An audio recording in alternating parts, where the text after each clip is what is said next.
අපි ඊළඟට ටියුට් එකේ 42 වෙනි ගාන ගත්තොත් ඔක දෙනවා d පරතරයකින් තබා ඇති වර්ගඵලයේ a වන තහඩු වලින් සාදා ඇති සමාන්තර තහඩු ධාරිත්‍රකයක තහඩු අතර කිසිම පාර විද්‍යුත් ද්‍රව්‍යයක් නැති විට ධාරිතාවය c වේ. පහත එක් අවස්ථාවලදී ධාරිතාවය සොයන්න. පළවෙනි එක තමයි තහඩු අතරට t ඝනකමක් තියෙන සන්නායක තහඩුවක් ඇති කරනවා. දෙවෙනි එක t ඝනකමක් තියෙන පාර විද්‍යුත් නියතයේ k වන ද්‍රව්‍යයක් ඇතුළු කරනවා. හරි.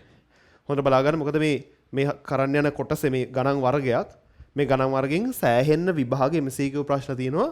ඒ ප්‍රශ්න හදන්න කෙටි ක්‍රම කීපයක් මම මේක කියා දෙනවා. ඒක ගොඩක් වැදගත්. මොකද මේ ප්‍රශ්න අවුරුදු ගණනාවක් පුරාට ආපු දේවල් ටිකක්. හරි. දැන් බලා ගන්න වෙන්නේ. මුලින්ම දීලා තියෙනවා මේ තහඩු අතර කිසිදු ද්‍රව්‍යයක් නැතිකොට. ඒ කියන්නේ තියෙන්නේ හිස් අවකාශයේ වාතය විතරනේ. එප්සයිලන් නෝට් වර්ගඵලය a පරතරයේ d වෙනකොට මෙයාගේ ධාරිතාවය c කියලා දෙනවා. ඒතර c කියන්නේ එප්සයිලන් නෝට් a වෙදීම d. අපිට කියලා තියෙනවා මෙන්න මේ ඔය සමාන්තර තහඩු ධාරිත්‍රකයේ හිස් අවකාශය තුලට ඝනකම t වෙන සන්නායක තහඩුවක් දානවා. ඊට පස්සේ ඝනකම t වෙන පාර විද්‍යුත් නියතයේ k වන ද්‍රව්‍යයක් දානවා.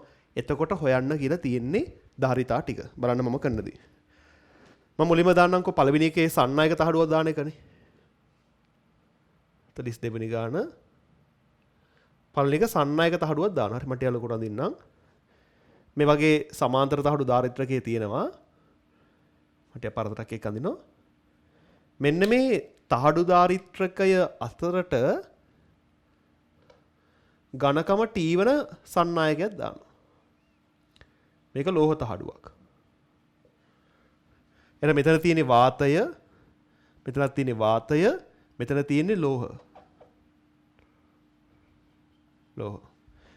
මෙන්න මේ තහඩුවේ ඝනකම t. පළවෙනි තහඩුවේ ඉඳන් x දුරකින් තියෙනවා කියලා හිතන්නකෝ. සම්පූර්ණ පරතරය d. සම්පූර්ණ පරතරය d නේ. එහෙනම් x t අඩු කාට පස්ස තමයි මේක හම්බෙන්නේ. ඒතර d ඍණ x ඍණ t. මෙන්න මේ පරතරය වෙන්නේ d ඍණ x ඍණ t. ඔය කාරණේ පැහැදිලිනේ. ඝනකම t වන ලෝහ තහඩුවක්. ඔන්න මම සන්නාය කියලා ලියන්න. සන්නාය කියලා ලියමුකෝ අපි. වාතයේ දෙපැත්තේ තියෙනවා මැද්දේ ඝනකම t වන සන්නායක තහඩුවක් තියෙනවා. ඔය සන්නායක තහඩුව දාන්නේ කොතනද කියලා නැහැ. ධාරිත්‍රකේ හරි මැදටද වමට බර වෙනද දකුණට බර වෙනද දීලා නැහැ. අපි වම් තහඩුවේ ඉඳන් x දුරකින් කියලා ගත්තොත් එතන මෙතන තියෙනවා මේ වගේ කොටස. දර කලින් කරපු තීරියත් එක්ක මේ තියන්නේ පාර විද්‍යුත් ද්‍රව්‍යයන්ගේ මිශ්‍රණයක් කියලා සලකලා අපට මේ තියලා තියෙන ධාරිත්‍රකය මේ ශ්‍රේණීගත ධාරිත්‍රක තුනක් බවට වෙන් කරන්න පුළුවන්. ඔන්න මම කරනවා මේ පද්ධතිය වෙන් කරනවා ශ්‍රේණීගත ධාරිත්‍රක තුනක් බවට.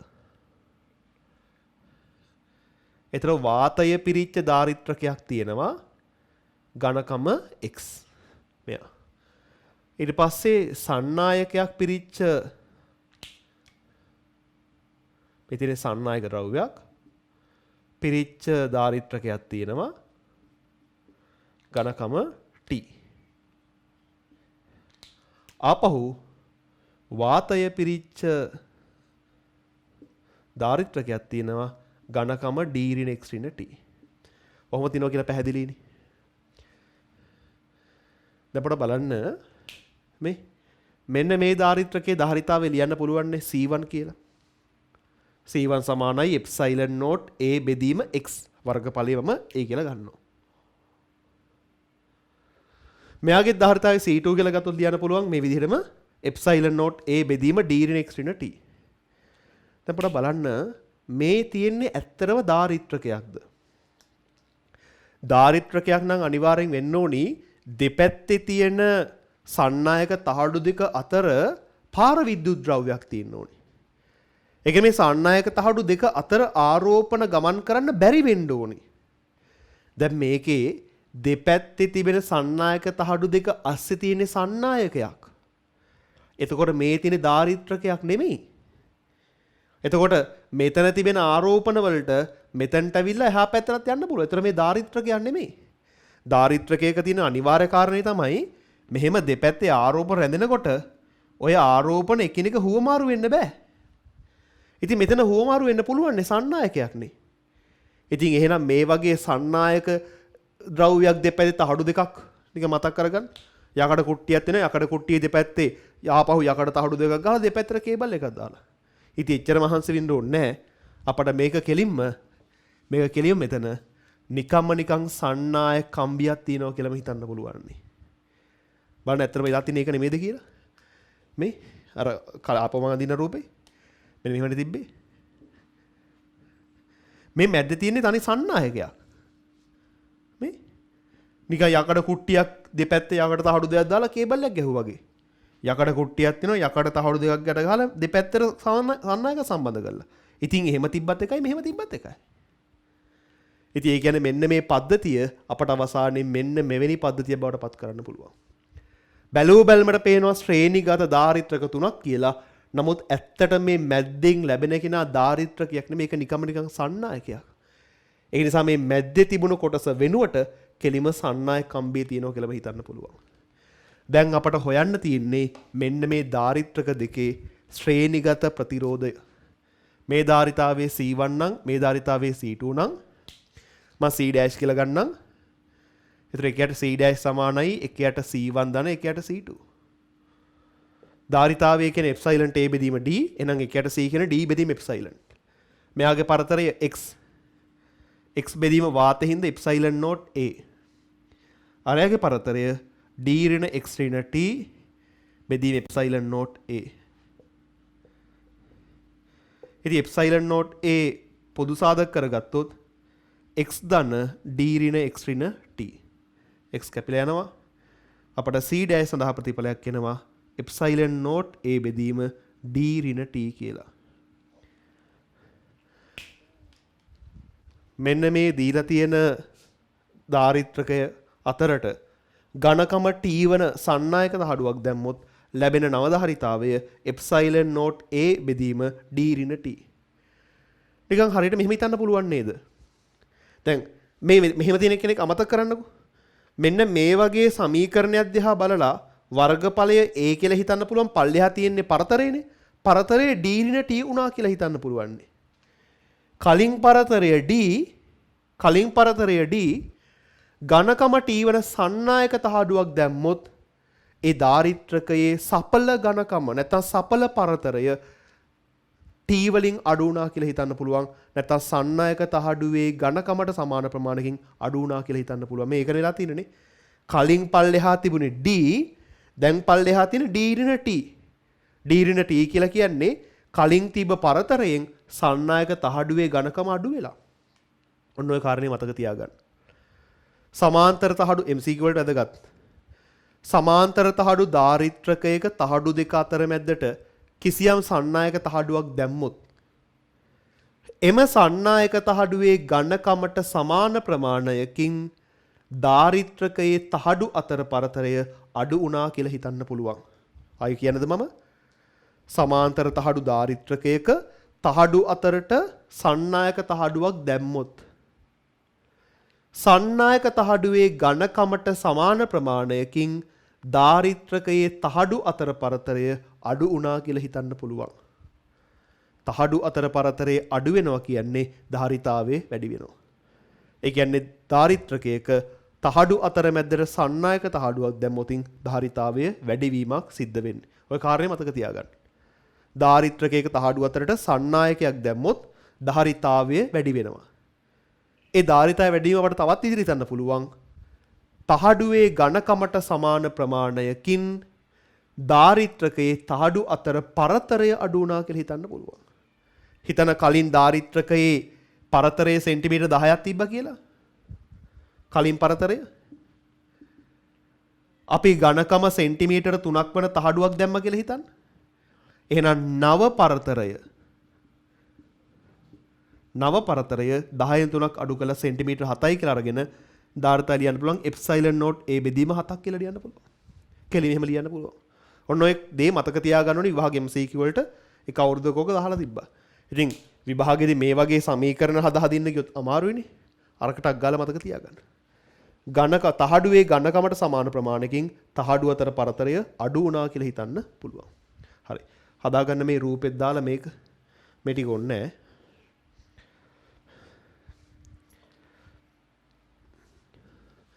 මේක අර වෙන දේ තේරුම් ගන්න මැද්දේ බැලූ බැල්මට දාරිත්‍රක තුනක් වුණාට මැද්දේ තියෙන දාරිත්‍රකයක් නෙවෙයි නිකන් කම්බියක්.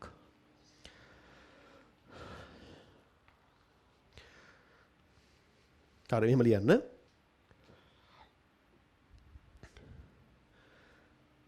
සමාන්තර තහඩු දාරිත්‍රකයක තහඩු දෙක අතරට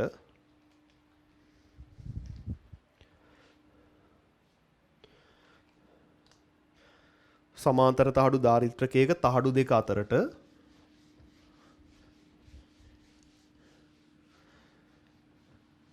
වෙනත් සන්නායක තහඩුවක් ඇතුල් කරහොත්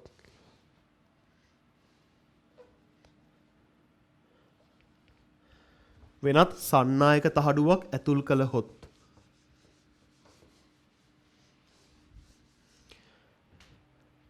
එහි ඝනකමට සමාන ප්‍රමාණයකින්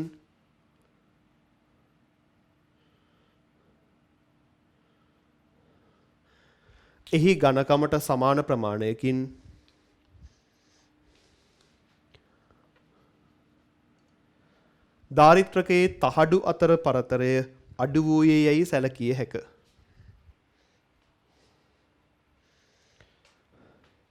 එම තහඩුවේ ඝනකමට සමාන ප්‍රමාණයකින් දාරිත්‍රකයේ තහඩු අතර පරතරය අඩු වූයේ යයි සැලකිය හැක.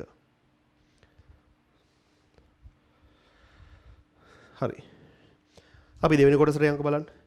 දෙවෙනි කොටසේ දාන්නේ සන්නායක තහඩුවක් වෙනුවට ඝනකම T වන පාර විද්‍යුත් ද්‍රව්‍යයක්.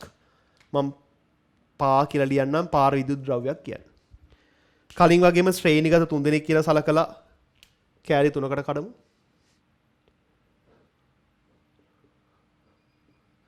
ඒතර මේ වගේ ශ්‍රේණිගත ධාරිත්‍රක තුනක් ඉන්නවා.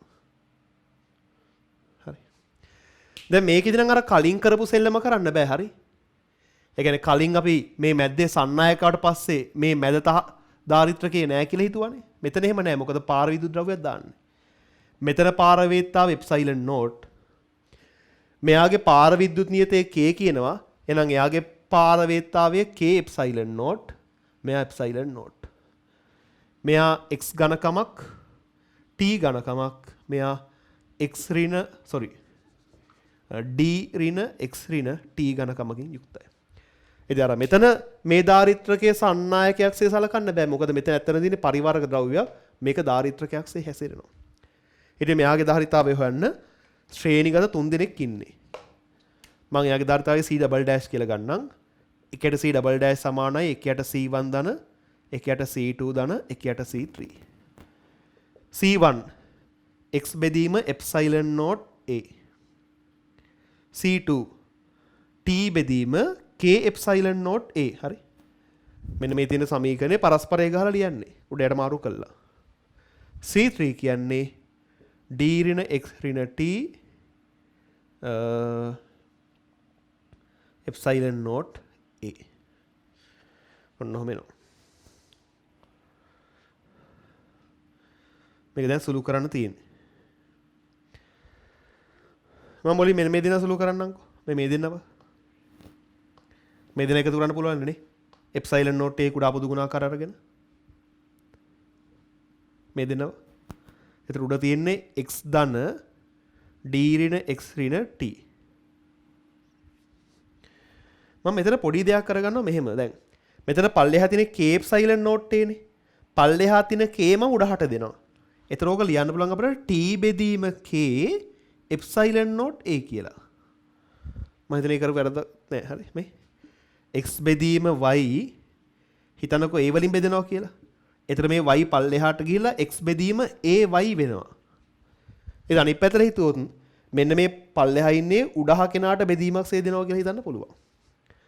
මේ මෙතන පල්ලෙහා ඉන්නවනේ k කෙනෙක්. එයාව උඩ ඉන්න t ට බෙදීමක් සේ ලබා දෙනවා. දැන් පුළුවන් මේ කට්ටියමම එප්සයිලන් නෝට් a කුඩා පොදු ගුණාකාරය කියලා සලකලා සුළු කරන්න.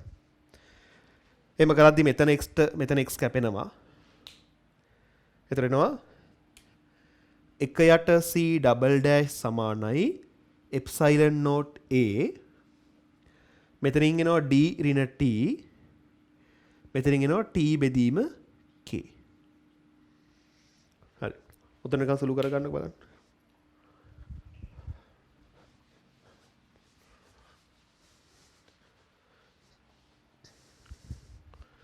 මේ සුළු කෙනෙකුට බලන්න හරි මේ දෙනා මුලින් එකතු කරා.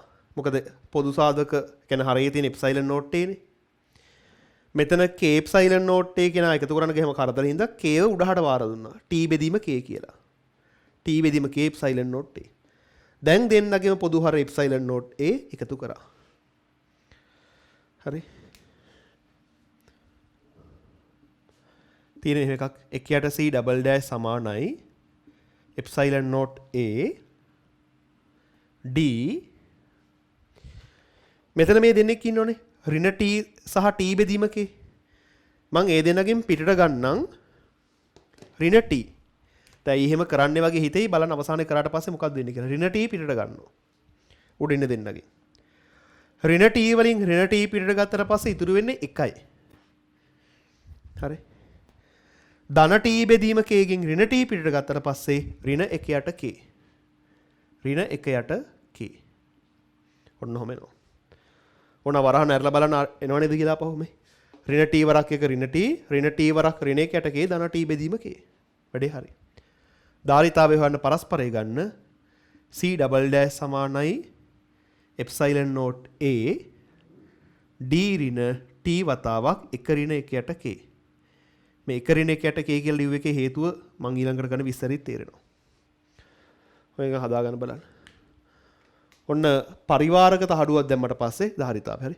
සන්නායක තහඩුවක් දැම්මට පස්සේ ආවේ d ඍණ t පරිවාරක දැම්මට පස්සේ මේවා එකක් කියන්නේ මේක මතක තියාගන්න යන්න එපා. මතක තියාගන්න ඕනි දේ මොකද්ද කියලා මම කියන්නම්. දැන් ඕක හදාගන්න.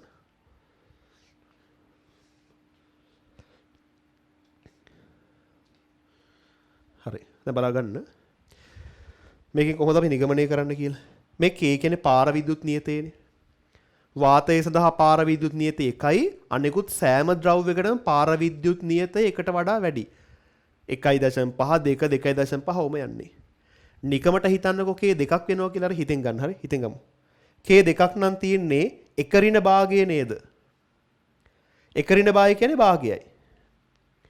k දෙකක් නම් උත්තරේ එන්නේ d ඍණ භාගයයි t. කලින් නම් තිබෙන්නේ මොකද්ද? සන්නායකේ d ඍණ t k දෙකක් වුණොත් d ඍණ භාගයයි t. කොහොම හරි පරතරේ අඩුවක් නේද වෙලා තියෙන්නේ.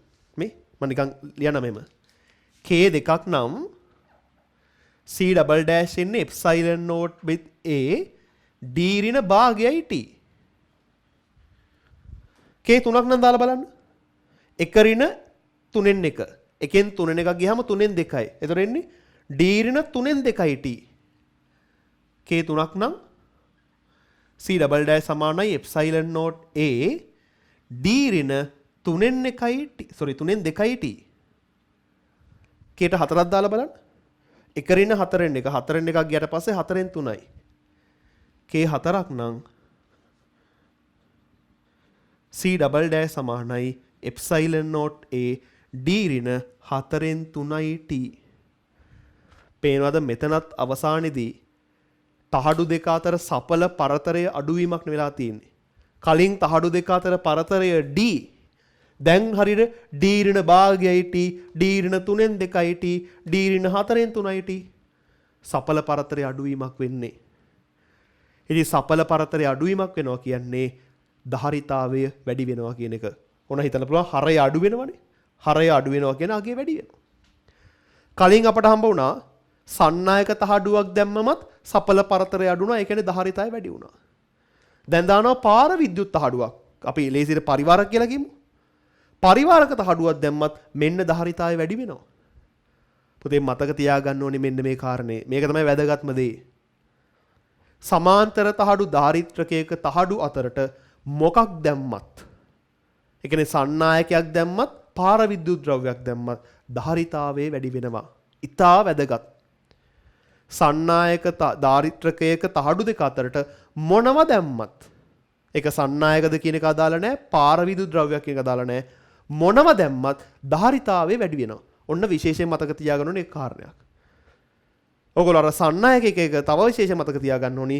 සන්නායක තහඩුවක් දැම්මොත් එම තහඩුවේ ඝනකමට සමාන ප්‍රමාණයකින් තහඩුව අතර සපල පරතරය අඩු වෙනවා. මම කිය සපල පරතරය කියන්නේ ඇත්තටම පරතරය d. නමුත් ධාරිතාවයට හේතු වන පරතරය d ඍණ t වෙනවා.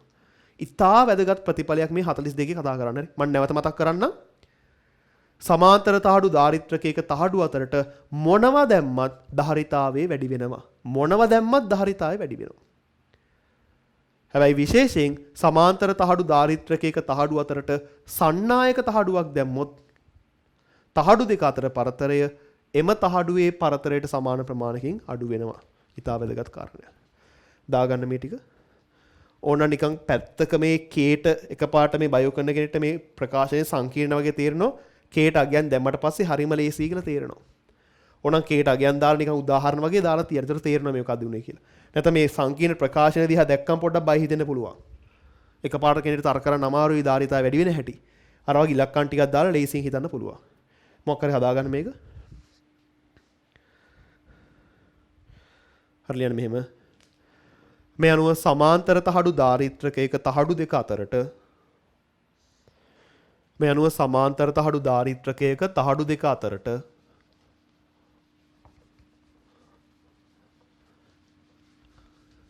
පාරවිද්‍යුත් ද්‍රව්‍යයක් දැම්මත් පාරවිද්‍යුත් ද්‍රව්‍යයක් දැම්මත්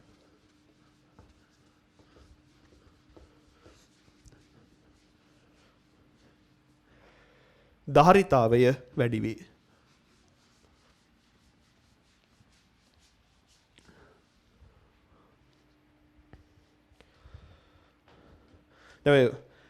මම අර මොකක්ද දැම්මත් වෙන්නේ කියලා කිව්වනේ.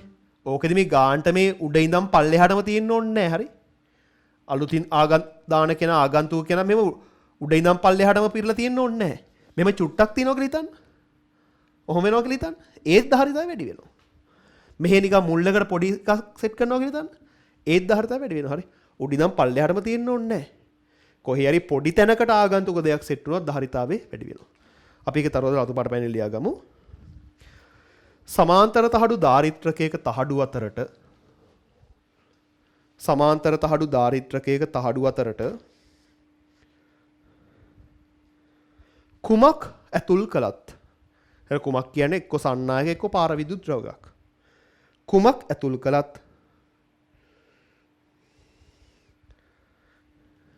කුමක් ඇතුල් කළත් ධාරිතාවය වැඩිවීමක් සිදුවේ. ධාරිතාවය වැඩිවීමක් සිදුවේ.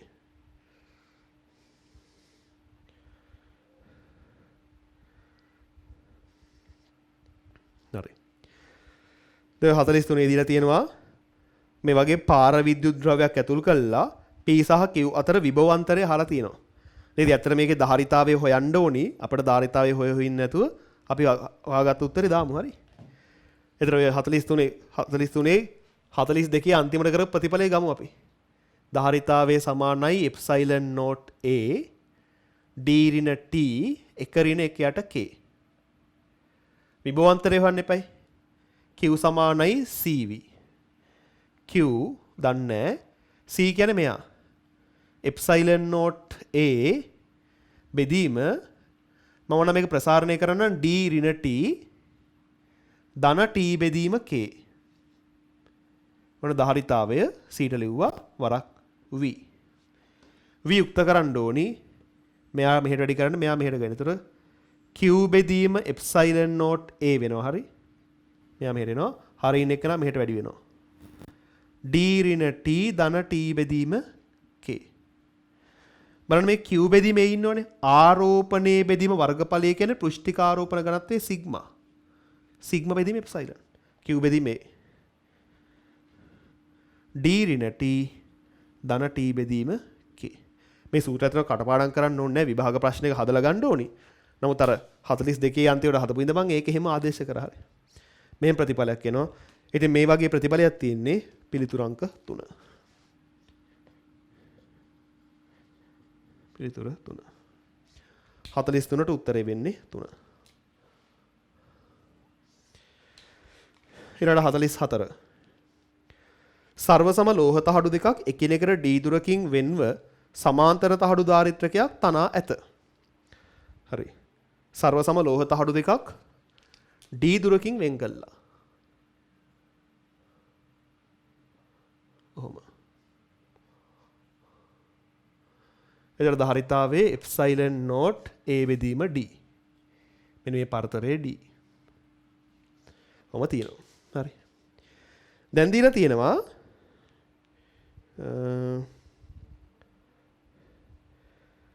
දැන් ඝනකම d බෙදීම දෙකක් සහ සමාන වර්ගඵලයක් ඇති තවත් ලෝහ තහඩුවක් තහඩු දෙක අතර අනෙක් තහඩු වලට සමාන්තරව එකතු කරනවලු. දැන් කියන්නේ මේ ධාරිත්‍රකයේ තහඩු දෙක අතරට සන්නායක තහඩුවක් දානවලු. මේ සන්නායක තහඩුවක්. ඒ සන්නායක තහඩුවේ ඝනකම d බෙදීම දෙකයි. ඉතින් නව ධාරිතාවය හොයන්න මතක තියාගන්න කිව්ව කෙටි ක්‍රමය. මොකක්ද වෙනවා කියලා කිව්වේ? සන්නායක තහඩුවේ ඝනකමට සමාන ප්‍රමාණයකින් පරතරය අඩු වේ කියලා හිතන්න පුළුවන්. කලින් පරතරය d ඇතුල් කරපු කෙනාගේ පරතරය d බෙදීම දෙකයි. එහෙනම් d ඍණ d බෙදීම දෙකයි. ඒ කියන්නේ මොකක්ද වෙන්නේ? d ගෙන් එකෙන් භාගයක් ගියාට පස්සේ භාගයයි දෙකක් උඩහට යනවා. දෙවරක් එප්සයිලන් නෝට් a බෙදීම d වෙනවා. ඒ කියන්නේ c ඩෑෂ් සමානයි 2c. අපෙන් අහන්නේ පසු ධාරිතාවය මුල් ධාරිතාවට දරන අනුපාතය. ඒ කියන්නේ c ඩෑෂ් බෙදීම c නේ අහලා තියෙන්නේ. c ඩෑෂ් බෙදීම c සමානයි 2යි. c ඩෑෂ් බෙදීම c සමානයි 2යි කියන්නේ පිළිතුර වෙන්නේ 2ට 1. ඒ කියන්නේ 1. පිළිතුර වෙන්නේ පළවෙනි එක. 44ට උත්තරේ වෙන්නේ පළවෙනි එක. හරි. ඉතින් මේක විභාග MCQ ගානක්. ඉතින් මේ වෙනි ගානක් හදද්දී කෙනෙක් හිතන මෙහෙම පරතර කඩ යන්න ගියොත් මේක අමාරුයි. දැන් තව මේ වගේ විභාග MCQ ගණන් කීපයක්ම තියෙනවා. ටියුට් එක දෙකක් දාලා තියෙනවා. ඒකට මම අර කිව්ව කෙටි ක්‍රමේ මතක තියාගන්න ඕනේ. දැන් එතන මේ කෙටි ක්‍රම කියා දෙන්නේ මේ විභාගයට ආපු එක ගානක් හදන්න නෙමෙයි. දැන් සමහරක් විතර පන්තිල ඔහොම කරනවා. කෙටි ක්‍රම කියලා කියා දෙනවා වෙන එකේ කියවා විභාගයට එළ තියෙන එකකින් එක ප්‍රශ්නයයි. ඉතින් අපරාධ ඒවයි කෙටි ක්‍රම මතක තියාගන්න. හැබැයි මම මේ කියන කෙටි ක්‍රමේ මතක තියාගන්න ඕනේ මොකද අවුරුදු ගණනාවක මේ කෙටි ක්‍රමේ පාවිච්චි කරලා උත්තරේ ගන්න ඇවිල්ලා තියෙනවා. ඉතින් ඒක නිසා මේක වැදගත් කෙටි ක්‍රමයක්. අය කියන්නද? තහඩු දෙකක් අතරට සන්නායක තහඩුවක් දැම්මොත් සන්නායක තහඩුවේ ඝනකමට සමාන ප්‍රමාණයකින් සපල පරතරය අඩු වේ. කලින් පරතරය d දැන් පරතරය d ඍණ d බෙදීම 2යි. උත්තරේ 44ට 1. 45. සමාන්තර තහඩු ධාරිත්‍රකයක ධාරිතාවයේ c වේ. ධාරිත්‍රක තහඩුවේ ක්ෂේත්‍රඵලයට සමාන ක්ෂේත්‍රඵලයක් ඇති තුනී තහඩුවක් තහඩු දෙක අතරට දැම්මොත් නව ධාරිතාවය. අපේ ප්‍රතිඵලය මොකද්ද? මේක කටපාඩම් කරන්නේ නැහැ. හරි මම මේ අර සූත්‍රය වගේ ලියන්නම්. ප්‍රතිඵලය තමයි ධාරිතාවය සමානයි එප්සයිලන් නෝට් a බෙදීම d නේ. ඝනකම t සන්නායක තහඩුවක් නම් d ඍණ t. දැන් දාලා තියෙන්නේ තුනී තහඩුවක්. තුනී තහඩුවක් කියන්නේ මම c ඩෑෂ් කියලා ගත්තොත් එප්සයිලන් නෝට් a d ඍණ බිඳුව. තුනී නම් ඝනකමක් නැහැනේ d ඍණ බිඳුව. ඉතින් ඒ කියන්නේ එප්සයිලන් නෝට් a බෙදීම d. ඒ කියන්නේ c. මුල් ධාරිතාවයටම සමානයි. ඝනකම බිඳුවයිනේ. ඒතර ඝනකම බිඳුව ප්‍රමාණයකින් තමයි අඩු වෙන්නේ. ඝනකම එකක් නම් එකකින් අඩු වෙනවා. ඝනකම පහක් නම් පහකින් අඩු වෙනවා. ඝනකම් බිඳුවක් නම් බිඳුවකින් අඩු වෙන්නේ. ඒ කියන්නේ සපල පරතරය අඩු වෙන්නේ නැහැ. සපල පරතරය අඩු වෙන්නේ නැහැ කියන්නේ මුල් පරතරෙම තියෙනවා. ඒ අනුව ධාරිතාවයේ c පිළිතුරු අංක 2. පිළිතුරු අංක 2. විභාග ගණන් මේවා. ඊබාට මේ ගාන හදන අර කෙටි ක්‍රමයේ දන්නවනම් හරිම ලේසියෙන් පුළුවන්. 46 එකත් ඒලවල ගණක්. 46 කෙලිම දීලම තියෙනවා. ඔය උඩ ගානේ දුන්න එකට රූපයක් දාලා PQ තහඩුවක් PQ ඉතා තුනී තහඩුවක් දාලා තියෙනවා. ඝනකම තහඩුවක් දැම්ම නම් පරතරය යම් ප්‍රමාණයකින් අඩු වෙයි. තුනී තහඩුවක් දැම්ම කියලා සපල පරතරය අඩු වෙන්නේ නැහැ. සපල පරතරය අඩු වෙන්නේ නැහැ කියන්නේ ධාරිතාවය වෙනස් වෙන්නේ නැහැ. ඒ අනුව 46ටත් ධාරිතාවයේ C පිළිතුරු අංක 3. 46ටත් පිළිතුර 3. ඉතින් බලන්න අර මම කියා දුණු කෙටි ක්‍රමෙන් හැදුවා විභාග ගණන් 3ක්ම. ඒ වල MCQ ගණන්. තාම මම හිතන්නේ මේ කෙටි ක්‍රමේ පාවිච්චි කරලා ගණන් එකක් හෝ දෙකක් තියෙන ඒ වලට ආපු. හරිම ලේසියෙන් උත්තරේ ගන්න පුළුවන්. කෙටි ක්‍රමේ මතක නම් MCQ උත්තර ටික ගන්න පුළුවන්. හරියට 47ත් 47ත් මම මේ කිව්ව කාරණේට සම්බන්ධ ඒරවල ගානක්. ඒක දීලා තියෙනවා පාර විද්‍යුත් ද්‍රව්‍යකින් හදපු තහඩුවක් නිෂ්පාදනයේදී ඇති වෙන paludu පරීක්ෂා කිරීමට රූපේ පෙන්වා ඇති පරිදි සමාන්තර ලෝහ තහඩු දෙකක් කරහා නියත ප්‍රවේගයෙන් යවනවා. එවැනි paludu රූපේ දක්වලා තියෙනවා. තහඩුවේ AB කොටස ලෝහ තහඩු හරහා ගමන් කරන විට පද්ධතියේ ධාරිතාවයේ කාලයත් එක්ක වෙනස් වන හැටි. හරි. අපි හදන්නේ 47.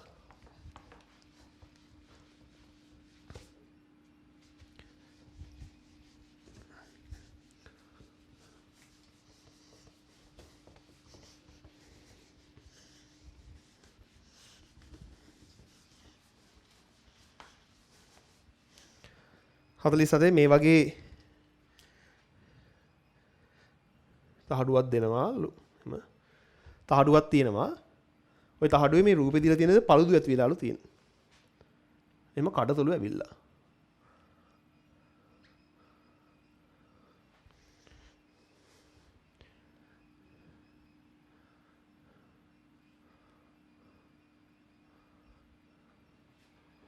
මේ වගේ පරිවර්ග තහඩුවක් තියෙනවා. හරි.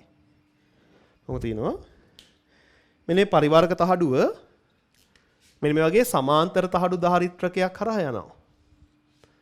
එතන මෙන්න මේ ධාරිත්‍රකයේ හරහා විභව අන්තරය කාලයත් එක්ක වෙනස් වෙන හැටි තමයි අපිට හොයාගන්න තියෙන්නේ.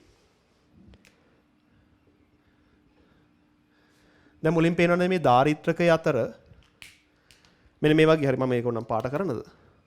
ඒව තියෙනවනේ. පාර විද්‍යුත් ද්‍රව්‍යයක් හදපු තහඩුවක් තියෙනවා. දැන් අපි කතා කරා ධාරිත්‍රකයක් තුලට මොකක් ඇතුල් වුණත් ධාරිතාවය වැඩි වෙනවා. දැනට මේ ධාරිත්‍රකයේ අතර මොකක් හරි ඇතුල් වෙලා තියෙන්නේ. ඒ නිසා යම් ධාරිතාවයක් තියෙනවා. යම් ධාරිතාවයක් තියෙනවා. හරි. ඒක නිසා යම් විභවාන්තරයකුත් තියෙනවා. අපිට හොයන්න තින්නේ ධාරිතාවයමයි හරි. ධාරිතාවයමයි විභවාන්තරය නෙවෙයි ධාරිතාවය. ඒ නිසා යම් ධාරිතාවයක් තියෙනවානේ. හැබැයි තව මොහොතකින් මෙන්න මේ වගේ කඩතොල්ලක් ඇතුල් වෙනවා. දැන් මේ වගේ කඩතොලුවක් ඇතුල් වුණා කියලා කියන්නේ මම ඇතුළට පස්සේ කඳින්නම් ඇතුල් වුණාම මෙහෙම නේද වෙන්නේ? ඒක කලින් තිබ්බට වඩා පාර විද්‍යුත් ද්‍රව්‍ය ප්‍රමාණය අඩු වෙනවනේ. කලින් මෙච්චරක් තිබ්බා මේ. කලින් ඔච්චරක් තිබ්බා. මෙයා මෙහෙට කිසියම් වේගකින් යනකොට යම් මොහොතක මේ ඇතුල් වුණාම මට රූපේ තල්ලු කර කර පියවරේ පිරවන්න බෑ. මෙයා ඇතුල් වුණාම නිකන් මේ ඇතුල් වුණා කියලා හිතන්නකෝ. දැන් තියෙන්නේ මෙහෙම මෙයා ඇතුල් වුණාම වෙන්නේ තහඩු දෙක අතර තිබෙන පාර විද්‍යුත් ප්‍රමාණය අඩු වෙනවා. තහඩු දෙක අතරට ආගන්තුක ද්‍රව්‍යයක් එන්න ධාරිතාවය වැඩි වෙනවා. ඒ ආගන්තුක ද්‍රව්‍ය පිට වෙන්න ධාරිතාවය අඩු වෙන එක වෙන්නේ. එහෙනම් මෙන්න මේ කඩතොළු ඇතුළු වුණා කියලා කියන්නේ ධාරිතාවය අඩු වෙනවා. එතන මේ කඩතොළුව ටික වෙලාවක් තියෙනවා. ඒ නිසා ටික වෙලාවක් කොහොම යනවා. ඔන්න ඊළඟට මෙන්න මේ කඩතොළුවත් ඇතුල් වෙනවා. ඉතින් මේ කඩතොළුවත් ඇතුල් වුණා කියන්නේ නැවත ධාරිතාවය අඩු වෙන්න ඕනේ. මොකද මෙයා ඇතුල් වෙන්න ටික ටික තමයි ඇතුල් වෙන්නේ. ඒක නිසා ක්‍රමානුකූලව අඩු වෙනවා. මෙයාත් ඇතුල් වෙලා මේකස් ඉන්නවා. ඔන්න ඊළඟට මේ කඩතොළු ඇතුල් වෙනවා. දැන් මෙයා ඇතුල් වෙනවා කියන්නේ තහඩු දෙක අතරට ආගන්තුක ද්‍රව්‍යයක් ඇතුල් වෙනවා කියන එකනේ. මේ වැඩිපුර කොටසන්නේ. ආගන්තුක ද්‍රව්‍යයක් ඇතුල් වෙනවා කියන්නේ ධාරිතාවය වැඩි වෙනවා. ටික වෙලාවක් තියෙනවා. ආපහු මේ කඩතොළු ඇතුල් වෙනවා. මෙයා ඇතුල් වෙනවා කියන්නේ මේකස තියෙන කෙනෙක් නැති වෙලා යනවා. ආයි අඩු වෙනවා. ඉතින් ඔන්න ඔය මුල් කොටසේ තිබෙන හැඩේ දිහා බලලම උත්තරේ පිළිතුර 4 කියලා ගන්න පුළුවන්. උත්තරේ පිළිතුර 4 කියලා ගන්න පුළුවන්. අපිට උන අතරින් එහාටත් යන්න පුළුවන්. හරි. මේ තමයි 4 දෙනාම ඇතුල් වෙන එක. එතන මේ අඩුවීම තියෙන්නේ පළවෙනි කඩතොළුවට අදාළව. මේ පළවෙනි කඩතොළු ඇතුල් වෙද්දී ධාරිත්‍රකයේ අතර තියෙන ආගන්තුක ද්‍රව්‍ය අඩු වෙනවා. ආගන්තුක ද්‍රව්‍ය වැඩි වෙනකොට ධාරිතාවය වැඩි වෙනවා. ආගන්තුක ද්‍රව්‍ය අඩු වෙනකොට ධාරිතාවය අඩු වෙනවා. ඊට පස්සේ දෙවෙනි කඩතොළුවේ තමයි මේ අඩුවීමක් තියෙන්නේ. මේ දෙවෙනි කඩතොළුවට අදාළව. මේ අඩුවීම. තුන්වෙනි එකේ වෙන්නේ අලුත් කෙනෙක් සෙට් වෙන එක. මේ වැඩිපුර කෙනෙක් සෙට් වෙනවනේ. ඒතර වැඩි වෙනවා මේ. මේ තියෙන්නේ තුන්වෙනි කෙනාට අදාළව. තුන්වෙනි කඩතොළු එද්දි වැඩි වෙනවා. ආයි මෙයා එද්දි නැවත අඩු වෙනවා. ඉතින් ඔයකින්ම අපට පුළුවන් ඔය ඇතුල් වීම දිහා බලලා පිළිතුර 4 කියලා තීරණය කරන්න. පිළිතුර 4. ඕනම් පිටවීමත් ගත්. දැන් ටික වෙලාවකින් මෙයා පිට වෙනවනේ. එතන මෙයා පිට වෙනවා කියලා කියන්නේ දාරිත්‍රකයේ අතර තිබුණු හිස් ප්‍රමාණයක් අයින් වෙනවා කියන එකනේ. නේ? මෙයා පිට වෙනවා කියන්නේ දාරිත්‍රකයේ අතර තිබ්බ හිඩසක් අයින් වෙනවා. හිඩසක් අයින් වෙනවා කියන්නේ එතනට මොකක් හරි දෙයක් පිරෙනවා. නේ? දැන් මෙයාව අයින් වෙලා මේ කඩතොළුව මේ දාරිත්‍රකයේ අතර ඉන්නකම් දාරිත්‍රකයට තියෙන මදිපාඩුවක්. ඉතින් මෙයා අයින් වුණා කියන්නේ ඒ දාරිත්‍රකයේ මදිපාඩුව හරියනවා. මෙයා අයින් වුණා කියන්නේ කඩතොළුවක් අයින් වුණා කියන්නේ එතන අලුතින් කෙනෙක් එකතු වුණා වගේ. ඒතර ආපහු දාරිතය වැඩි වෙනවා. මෙයා අයින් වෙනකොට වැඩි වෙනවා. මෙයා අයින් වෙදිත් වැඩි වෙනවා. ටිකලවත් තියෙනවා. දැන් මෙයා අයින් වෙදි මොකද වෙන්නේ? දැනට දාරිත්‍රකයේ අතර තිබුණු ආගන්තුක දෙයක් නැති වෙලා යන එක. ඒතර අඩු වෙන්න ඕනේ. අපෝ මෙයා අයින් වෙද්දිත් වැඩි වෙනවා. ඉතින් බලන්න හරියටම ඔන්න ඔයගේ ප්‍රස්තාරයක් තමයි තියෙන්නේ. මේකට ගැලපෙන්නේ පිළිතුරු අංක 4. පිළිතුරු අංක 4 තමයි උත්තරේ. ඉතින් අවසාන බලන්න මුල් ධාරිතාවටම ලැබෙනවා. හරි. මම හිතන්නේ මුල් ධාරිතාවෙන් පත් වෙන්නත් ඕනේ.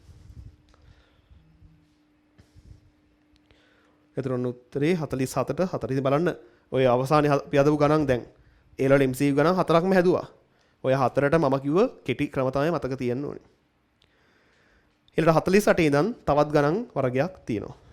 අය බලමු මේ මොකද්ද කියලා. හරි 48 ඉඳන් තියෙන්නේ තවත් වෙනම ගණන් වර්ගයක්. ඔය ගණන් වර්ගයටත් විභාග MCQ 6ක් 7ක් වගේම ඇවිල්ලා තියෙනවා. අපි ඊළඟට 48 වෙනි ගාන බැලුවොත් ඔක දෙනවා පහත රූපවල පෙන්වා ඇත්තේ වර්ගඵලය A සහ එක එකක් අතර පරතරය D වන පරිදි තබා ඇති ලෝහ තහඩු කිහිපයක්. A සහ B අතර සමක ධාරිතාවය හොයන්න තියෙනවා. දැන් මේකේ තහඩු කිහිපයක් තියෙනවා කිසියම් වර්ගඵලයක් එක කිසියම් පරතරයක් ඇතුව සමක ධාරිතාවය හොයන්න ඕනලු. හරි. දැන් මේකේ බැලුවොත් මේකෙන් කොහොමද දැන් සමක ධාරිතාවය හොයන්න එපයි. එතන මේකෙන් ධාරිතාවය හදාගන්න දාරිත්‍රක සෙට් එකක් හදාගන්න වෙනවා. මම ඊට කලින් පොඩි දෙයක් මෙහෙම කියා දෙන්නම්කෝ. හිතන්න සමාන්තර තහඩු දාරිත්‍රකයක් මෙහෙම ඉන්නවා කියලා. මේ සමාන්තර තහඩු දාරිත්‍රකයක් මෙයත් එක්ක මෙහෙම දාරිත්‍රකයක් සම්බන්ධයි කියලා හිතන්න. මේ දෙපැත්තේ බැටරිය සම්බන්ධ කරන අග්‍ර දෙක කියලා හිතන්නකෝ.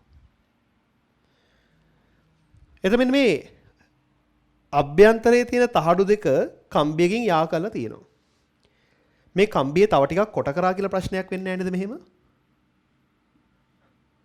ඔය දිල තියෙන කම්බිය කොට කළා මෙහෙම කරාට ප්‍රශ්නයක් නැහැ නේද බලන්න. මේ කම්බිය තවත් කොට කරලා ගියාට පස්සේ මේ තහඩු දෙක එකක් මත එක වැටෙන පරිදි තිබ්බත් කමක් නැහැ නේද? අවසානයේ වෙන්නේ එකම දේනේ. ලෝහ තහඩු දෙකක් කම්බියකින් සම්බන්ධ කරාගෙන මුන් දෙන්න දෙන්නෙක් නෙමෙයි එක්කෙනෙක්. ඉතින් දෙන්න එක්කෙනෙක් නම් දෙන්නව එකට සෙට් කරලා තියමු මෙහෙම. මේ ඔන්න එක තහඩුවක් තියෙනවා. මොන අනිත් තහඩුව නිල් පාටින් වගේ අඳින්න. හරි. මේ නිකන් පෙන්නන්න. මේ අනිත් තහඩුව මෙයත් එක්ක ගානට හේතු වෙන්න තියෙනවා. ඔහොම තිබ්බත් එකයි නේද? ඉතින් ඔහොම තහඩු දෙක එක ලං කරලා තිබ්බත් ඔය තහඩු දෙක වෙනුවට තනි තහඩුවක් දාලා තිබ්බත් අවසානයේ එකම දේනේ වෙන්නේ. ඔන්න. එතකොට මෙන්න මෙහෙම පද්ධතියක් මේ තත්ත්වෙට පත් කරගන්න පුළුවන්. වගේම අනිත් පැත්තට මෙන්න මෙහෙම තහඩු සෙට් එකක් හිටියොත් ඒගොල්ලන්ව මේ තත්ත්වෙට පත් කරගන්නත් පුළුවන්. ඉතින් ඔන්න ඔය කාරණේ තමයි අපිට මේ ගණන් වල තියෙන්නේ. එතන මම මේක උදාහරණයකින් මේ කතාව විස්තර කරනවා. හරි. මෙහෙම පද්ධතියක් තිබ්බනම් පැහැදිලිව මේ තහඩු දෙක ලං කළා දෙන්න එකට හේතු කළා දෙන්නෙක් තියෙන වෙනුවට එතනට වෙනම තහඩුවක් දැම්මත් වැඩේ හරි. එතකොට මෙන්න මේ වගේ තහඩු සෙට් එකක් හිටියොත් මෙන්න මේ තහඩු සෙට් එක හැසිරෙන්නේ දාරිත්‍රක දෙකක පද්ධතියක් විදිහට. මේ කාරණේ තමයි වැදගත්ම මේ ගණන් තේරුම් ගන්න. මෙහෙම තහඩු 1 2 3ක් තියෙනවා. පේනවනේ මේ තහඩු දෙකක් තියෙනවා මැද හිස් අවකාශයක් තියෙනවා. එතන මේක දාරිත්‍රකයක්. මෙයා දාරිත්‍රකයක්. තහඩු දෙකක් තියෙනවා හිස් අවකාශයක් තියෙනවා මෙයා දාරිත්‍රකයක්. එතන මේ විදිහට තහඩු 3ක් මේ වගේ එකට සෙට් වෙලා වගේ තියෙනවා නම් මෙතන තියෙනවා දාරිත්‍රක දෙකක්. හිතන්න මේ වගේ තහඩු පද්ධතියක් තියෙනවා කියලා මෙහෙම. ඔහොම පද්ධතියක් තියෙනවා කියලා හිතන්න. ඉතින් මෙහෙම පද්ධතියක් තියෙනවා නම් මෙතන තියෙන එක දාරිත්‍රකයක්, මෙතන තියෙනවා තව දාරිත්‍රකයක්, මෙතන තව දාරිත්‍රකයක් තියෙනවා. දාරිත්‍රක තුනක් මෙන්න මෙහෙම සම්බන්ධ වෙලා තියෙනවා කියලා අපිට හිතන්න පුළුවන්. එතන තහඩු ගාන දිහා බලලා දාරිත්‍රක කීයක් එතන තියෙනවද කියලා කියන්න පුළුවන්. තහඩු 3ක් තියෙනම් එතන දාරිත්‍රක 2යි. තහඩු 1යි 2යි 3යි 4ක් නම් දාරිත්‍රක 3යි. හැමතිස්සෙම මෙවැනි ගානක තියෙන තහඩු ගානට වඩා එකක් අඩුවෙන් දාරිත්‍රක සංඛ්‍යාවක් තියෙනවා. තහඩු ගානට වඩා එකක් අඩුවෙන් දාරිත්‍රක සංඛ්‍යාවක් තියෙනවා. තව කාරණයක් කිව්වොත් දැන් මේ ඉස්සරහට තියෙන ගණන් ටික මෙන්න මේ කියන වැඩේ හින්දා තමයි සමහර ළමයින්ට පැටලෙන්නේ. ඒකයි මම මේ කියා දෙන්නේ. හිතන්න මෙහෙම එකක් තිබ්බ කියලා. හිතන්න තහඩු දෙක කොහොම තියෙනවා. කොහොම තියෙනවා. මෙන්න මේ මැද්දෙනු කම්බියක් සෙට් කරලා තිබ්බ කියලා හිතන්නකෝ. දැන් අර කලින් කිව් විදිහටම මෙන්න මේ තහඩු දෙක එකට ස්පර්ශ කරන්න පුළුවන්. එතන එකට ස්පර්ශ කළා ඔහොම තියන්න පුළුවන්. එනේ මැද්දේ කම්බියේ සම්බන්ධලා තිබේ මේ තහඩුවටයි මේ තහඩුවටයි. දැන් ඔය තහඩු දෙක වෙනුවට තනි තහඩුවක් දාලා. එහෙනම් මේ මැද්දෙන් තියෙන කම්බිය අපට මෙන්න මෙහෙම සම්බන්ධයි කියලා හිතන්න පුළුවන්. මොනම වෙන පාටකින් දැක්කුත් එහෙම මේ මැද්දෙන් යන තියෙන කම්බිය තියෙනවනේ. මේ කම්බිය මේ තහඩුවටයි මේ තහඩුවට දෙන්නට සම්බන්ධයි. දැන් මේ දෙන්න වෙනුවට තනි තහඩුවක් ඉන්නේ. තනි තහඩුවට ওই කම්බිය මෙන්න මේව සම්බන්ධයි කියලා හිතන්න පුළුවන්. ඊට ඔය අනිත් පැත්ත එහෙම තමයි. කිසියම් දාරිත්‍රක ගානක මේ විදිහේ පද්ධතියක් තිබුණොත් අපිට මේ පැත්තට හිතන්නත් පුළුවන්. හිතන්න මේ වගේ උදාහරණයක් තියෙනවා කියලා. මෙන්න මේකයි මේ ගණන් වල තියෙන වැදගත්ම දේ. මේක තේරුණා නම් වැඩේ හරි. ඔහොම සෙට් එකක් තියෙනවා. ඔහොම කම්බි දෙකක් තියෙනවා. සහ මෙයාට සම්බන්ධ කරලා මෙහෙම කම්බියක් තියෙනවා කියලා හිතන්න. මේක අපිට දාරිත්‍රක වශයෙන් වෙන් කරන්න පුළුවන්. තහඩු කීයද? 1යි 2යි 3යි 4යි දාරිත්‍රක 3ක් තියෙනවා. 3ක් තීගල පේන්නත් ඕනේ මේ තහඩු 2යි මැද හිස් අවකාශය. තහඩු 2යි හිස් අවකාශය. තහඩු 2යි හිස් අවකාශය. දාරිත්‍රක 3ක් ඔය ගානේ ඉන්නවා. ඔහොම. හරිද? ඒ වගේ මේ දාරිත්‍රක 3 මෙහෙම සම්බන්ධ වී තිබෙන්න ඕනේ. දෙපැත්තෙනුත් සම්බන්ධයි. මේ වෙනම සම්බන්ධයකුත් මෙයාට දීලා තියෙනවනේ. මෙයා තමයි මේ ඉන දෙන්න. එහෙනම් මෙයාට දීලා තියෙන මේ සම්බන්ධය ඔන්නෝම අපට දාන්න පුළුවන්. එතන මේ වගේ තහඩු ආකෘතියක් හිටියොත් ඔය තහඩු ආකෘතියේ මෙන්න මේ විදිහේ පද්ධතියක් සේ දකින්න පුළුවන්. පොඩ බලන්න ඔන්න ඔය කරුණු ටික හරියටම තේරුණාද කියලා. ඔය කරුණු ටික හරියට තේරුම් ගත්ත කෙනෙක්ට මේ අපි කරන්න යන වැඩේ ඊටාම ලේසියෙන් තේරුම් ගන්න පුළුවන්. හරි. හරිම සරලයි. තහඩු කීයක් තියෙනවද කියලා බලනවා. ඊට එකක් අඩුවෙන් දාරිත්‍රක ගානක් කියනෝනේ. තහඩු 4යි දාරිත්‍රක 1යි 2යි 3යි. මෙන්න මේ මැද තිබෙන තහඩුව වෙනුවට තමයි මේ දෙන්න දාගත්තේ. මේ දෙනගේ සම්බන්ධය කම්බියක් දාලා පෙන්නුවා. මේ තහඩුව වෙනුවට මේ දෙන දැම්මා. මේ දෙන්නගේ සම්බන්ධය කම්බියකින් දාලා පෙන්නුවා. දෙපැත්තෙන් සැපයුම තියෙනවා. ඊළඟට මෙන්න මේ තහඩුවට වෙනම අග්‍රයක් සම්බන්ධයිනේ. මේ තහඩුවට කියන්නේ මේ තහඩු දෙකටම සම්බන්ධයි. එහෙනම් මේ තහඩු දෙක යා කරන තැනට මැද්දෙන් ওই සම්බන්ධය අපිට දාන්න පුළුවන්. හරි. මේ කරපු එකේ අනිත් පැත්ත. මම හිතනවා කතාව පැහැදිලි කියලා. දැන් එහෙනම් පුළුවන් අපිට ওই ගණන් ටික හදාගෙන යන්න. ඔච්චරයි මේ තහඩු ගානක හිතන්න තියෙන්නේ. તો ගණන් ටික හදන් ඇද්දි මේක එකට සෙට් වෙයි. හරි.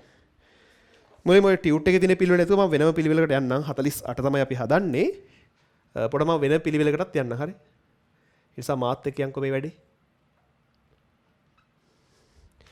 හිතන්න මෙහෙම ගානක් දෙනවා.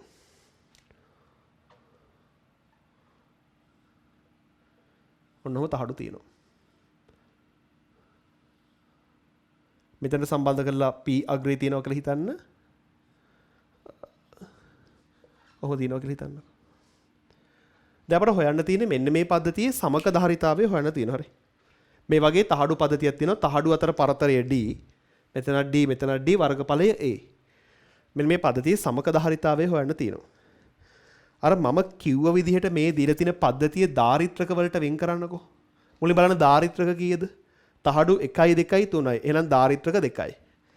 මම මෙහෙම දාරිත්‍රක දෙයක් ඇඳ ගන්නවා. එතන මේ මැද තිබෙන පොදු තහඩුව මෙහෙම සම්බන්ධකින් දානවා. කලින් කරපුවා මතක් කරගන්න. මේ මෙන්න මේ තියෙන තහඩුව මෙයාටත් අදාළයි මෙයාටත් අදාළයි. ඒ කියන්නේ වෙන් කරාට පස්සේ මේ දෙන එකිනෙක සම්බන්ධයි. හරි. P අග්‍රය දීලා තිබේ මෙයාට. එහෙනම් P අග්‍රය දීලා තියෙන්නේ මෙයාට. Q අග්‍රය මෙන්න මේ දෙපැත්ත ඉන්න දෙන්නට සම්බන්ධයි. එතන මේ දෙපැත්ත ඉන්න දෙන්නට තියෙන සම්බන්ධය ඔහොම පෙන්වන්න පුළුවන් නේ. මෙන්න මෙතන Q ඉන්නවා. ඔන්න පද්ධතිය. මෙන්න මේ රූපයේ දීලා තියෙන පද්ධතිය මේ විදිහට කියලා හිතන්න පුළුවන්. කලින් කරපු උදාහරණත් එක්ක. මේ දාරිත්‍රකයට මෙයා ලිව්වා, මේ දාරිත්‍රකයට මෙයා වැන්දා. මේ දාරිත්‍රකෙත් මේ දාරිත්‍රකෙත් පොදු තහඩුව මෙයා. ඒ කියන්නේ මේ දෙන සම්බන්ධයි. P සම්බන්ධ පොදු තහඩුවට නම් P මේ දෙන්නගේ සම්බන්ධය එනවා. Q සම්බන්ධයි මෙයාටයි මෙයාටයි මේ උඩ ඉන්න එක්කෙනාටයි මෙයාටයි Q සම්බන්ධයි. ඉතින් මොකද්ද මේ දාරිත්‍රකය? එකපාරට බැලු බැලන වෙනෝනේ මේක සමාන්තරගත දාරිත්‍රක දෙකක්. එහෙන් පේනවද? මේ මන් ටිකක් මේ P සහ Q අතර දාරිත්‍රකයක් ඉන්නවනේ. P සහ Q අතර දාරිත්‍රකයක් ඉන්නවා.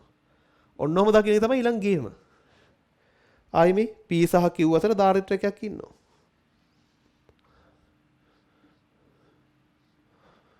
ඉතින් සමාන්තරගත දෙන්නෙක් එහෙනම් ධාරිතාවය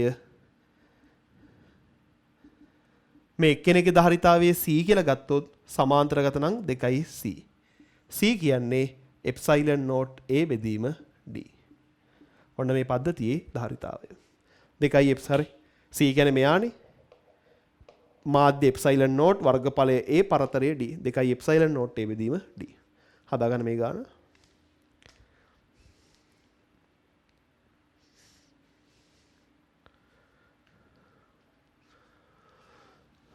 හරි.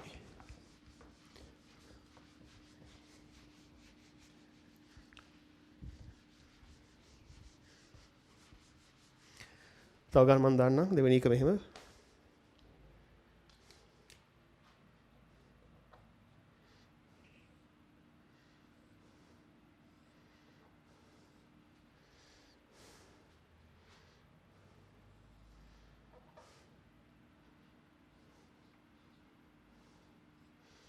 හරි.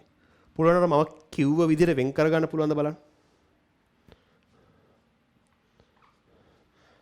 මං කිව්ව විදිහට වෙන් කරගන්න පුළුවන්ද කියලා බලන්න. දාරිත්‍රක 3යි නේ මේ. මෙතන 1යි 2යි 3යි. දාරිත්‍රක 3ක් අපි අඳගමු එකිනෙක සම්බන්ධ කළා. හරි. ඊට පස්සේ මේ කෙලවරේ තහඩුවයි මෙයයි සම්බන්ධයි. ඒ කියන්නේ මේ දෙන මෙහෙම සම්බන්ධයිනේ. P සම්බන්ධයි මෙයාට. ඒ කියන්නේ P සම්බන්ධ මෙතනට. Q සම්බන්ධ මෙතනට. දැන් ඉතින් මෙන්න මේ පද්ධතියේ සමකධාරිතාවය හොයන්න තියෙන්නේ. ඔය පද්ධතියේ සමකධාරිතාව හොයාගන්න අපට හුරු පුරුදු වෙන විදිහකට මේක පරිවර්තනය කරගන්න.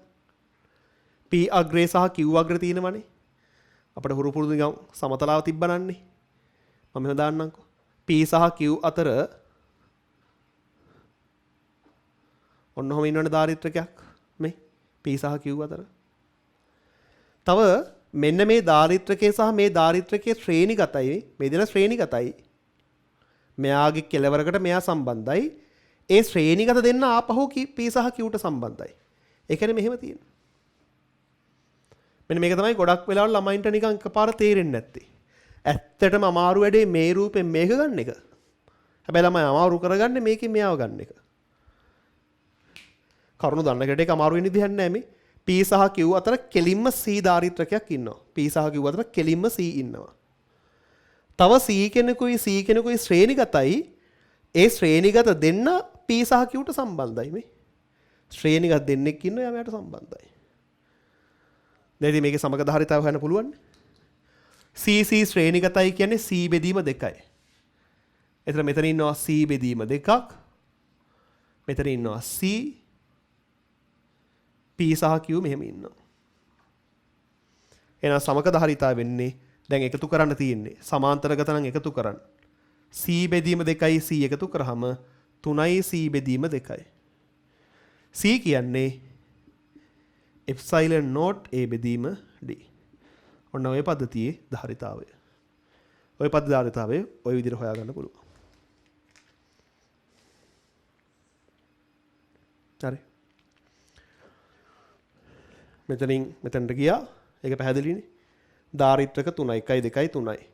තුනක් වෙන වෙනද ගත්ත එකිනෙක සම්බන්ධ කරා. මේ තහඩුවයි සම්බන්ධයි. ඔන්න සම්බන්ධ කරා. P සම්බන්ධයි 1 සහ 2 අතර මැද්දට මේ 1 සහ 2 අතර මැද්දට කියන්නේ මෙහෙම P දැම්මා.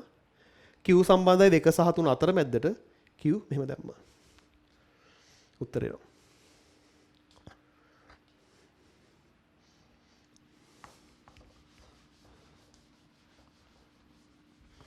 තව ගණක් අපි අද ගමු.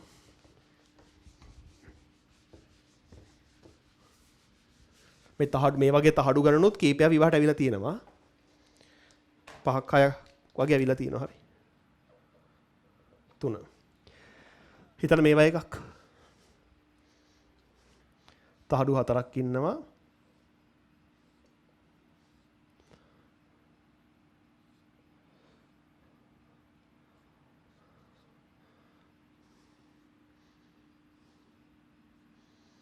හරි.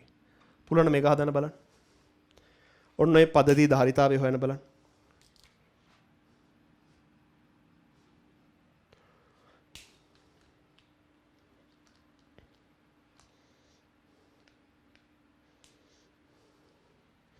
හරි.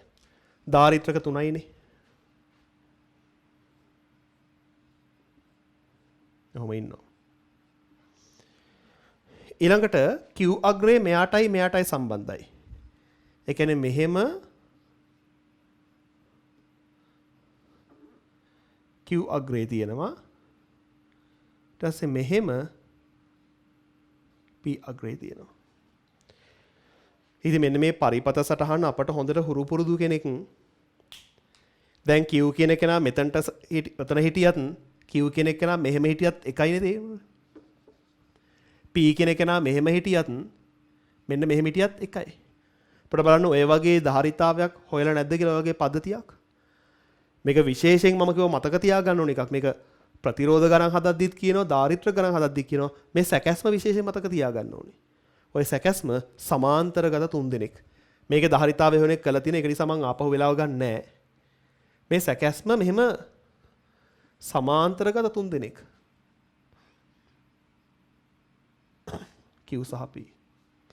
එහෙනම් මෙයාගේ ධාරිතාවය 3C. ඒ කියන්නේ 3 එප්සයිලන් නෝට් A බෙදීම D. 3 එප්සයිලන් නෝට් A බෙදීම D ධාරිතාවය. එහෙනම් මේ සැකැස්මෙන් මෙතනට එන හැටි කියා දීලා තියෙන්නේ. මම ඒක නිසා වෙලාව නාස්ති කරන්නේ නැහැ. කලින් වීඩියෝ එකක් බලලා ඒක බලා ගන්න පුළුවන්. හරි. මම තව එකක් දෙනවා තහඩු 6ක් තියෙන එකක්.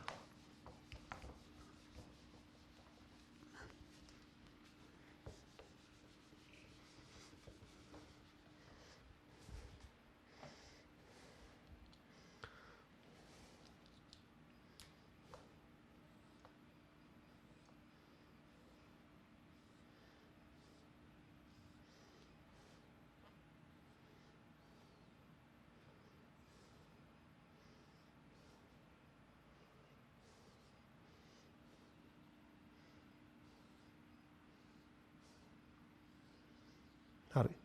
පුළුවන් නම් මෙන්න මේ පද්ධතියේ ධාරිතාවය හොයලා දෙන්න බලන්න. මේ දැන් යන දෙක කෙනාගේ ධාරිතාවය හොයලා දෙන්න.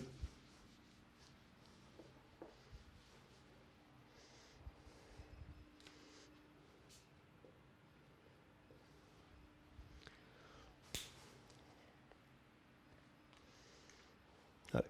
තහඩු 6ක් තියෙනවනේ. එහෙනම් ධාරිත්‍රක 5ක් ඇඳ ගන්න එපා එක පෙළටනේ. ධාරිත්‍රක 5ක් ඇඳ ගන්න.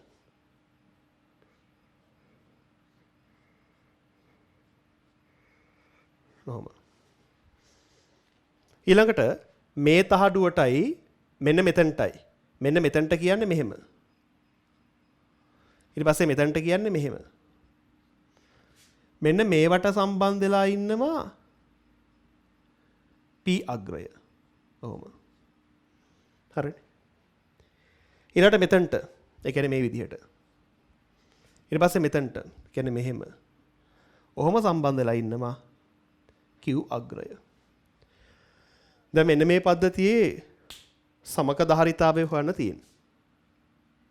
ඔය පද්ධතියේ සමක ධාරිතාවය. දැන් එකපාරටම සුළු කරන්න බෑ කියලා හිතෙන්න පුළුවන්. නමුත් කලින් වගේ ගානක සමක ධාරිතාවය වෙන ක්‍රමයක් කියා දීලා තියෙනවා. ඒ ක්‍රමයෙන් හිතන්න පුළුවන් බලන්න කරන දේ. අපිට බලන්න මෙන්න මේ ධාරිත්‍රකේ. මේ ධාරිත්‍රකේ මේ උඩ තහඩුවට P සම්බන්ධයි යට තහඩුවට Q සම්බන්ධයි නේද?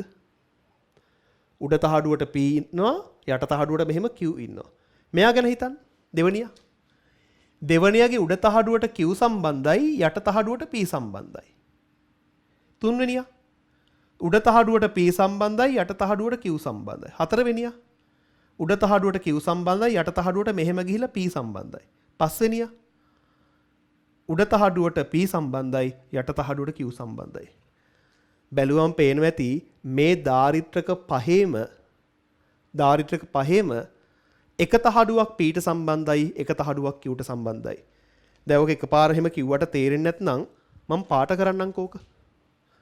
හිතන P විසින් දෙන සම්බන්ධය මම කොළ පාටින් ලකුණු කරන්නම්කෝ හරි.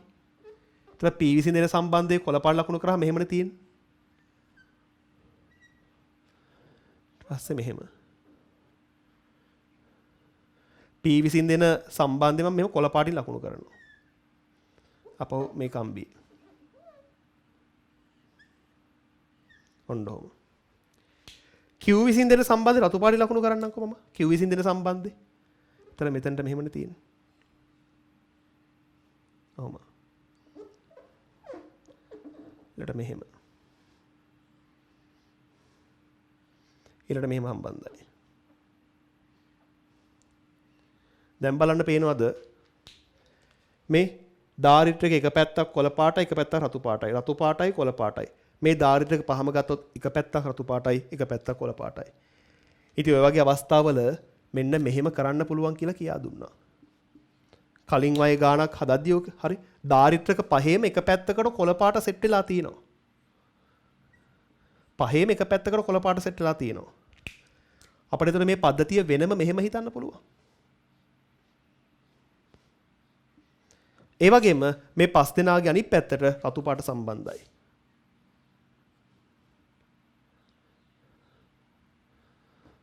ඉතින් අවසානයේ පද්ධතිය ඔතන ඉන්නේ සමාන්තරගත අය 5 දෙනෙක්. සමාන්තරගත අය 5 දෙනෙක් කියන්නේ ධාරිතාවය 5යි C. C කියන්නේ එප්සයිලන් නෝට් A බෙදීම D. ධාරිතාවය 5යි එප්සයිලන් නෝට් A බෙදීම D.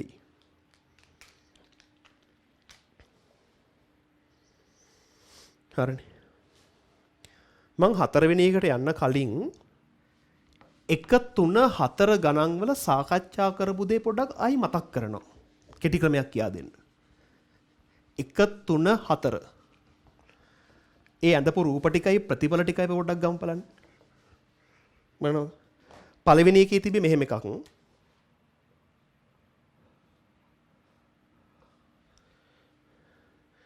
පළවෙනි තිබි මෙහෙම එකක්. ඔහොම A තිබ්බා. ඔහොම B තිබ්බා. මෙයාගේ ධාරිතාවය ආවේ 2C. ඒ කියන්නේ 2 එප්සයිලන් නෝට් A බෙදීම D ආවේ පළවෙනි එකේ උත්තරේ විදිහට. ඊළඟට මම දෙවෙනි එක ගන්නදොත් දෙවෙනි එකේ තහඩු 4ක් තිබ්බා මේ විදිහට. දෙවෙනි එකේ තුන්වෙනි එකේ ඕකෙ තිබි මෙහෙම. ඔහොම A ඉන්නවා. මෙහෙම B ඉන්නවා.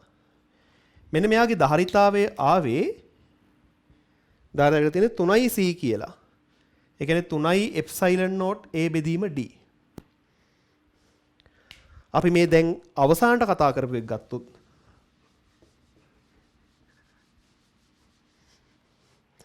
මේ අවසානට ගත්ත එකේ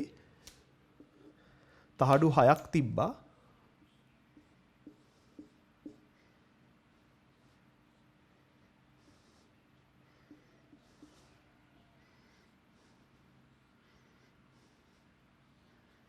ඔන්නෝම තිබ්බා. මෙන්න මේකේ ධාරිතාවය ආවේ 5 එප්සයිලන් නෝට් A බෙදීම D. අපිට බලන්න මේ 1 3 4 මෙන්න මේ කතා කරපු ගණන් තුනේ රටාවක් තියනවද කියලා කෙටි ක්‍රමයක් කියා දෙන්න යන්නේ. විභාග MCQ දෙකකට අහලා තිබ්බා. රටාවක් තියෙනවද බලන්න. මේ ගණන් තුනේම රටාවක් තියෙනවා. ඒ තමයි මේ ගණන් තුනේම තියෙන තහඩු වලට බැටරියේ එකාග්‍රයක් සම්බන්ධ වෙලා තියෙන තහඩුවක් කර තහඩුවක්.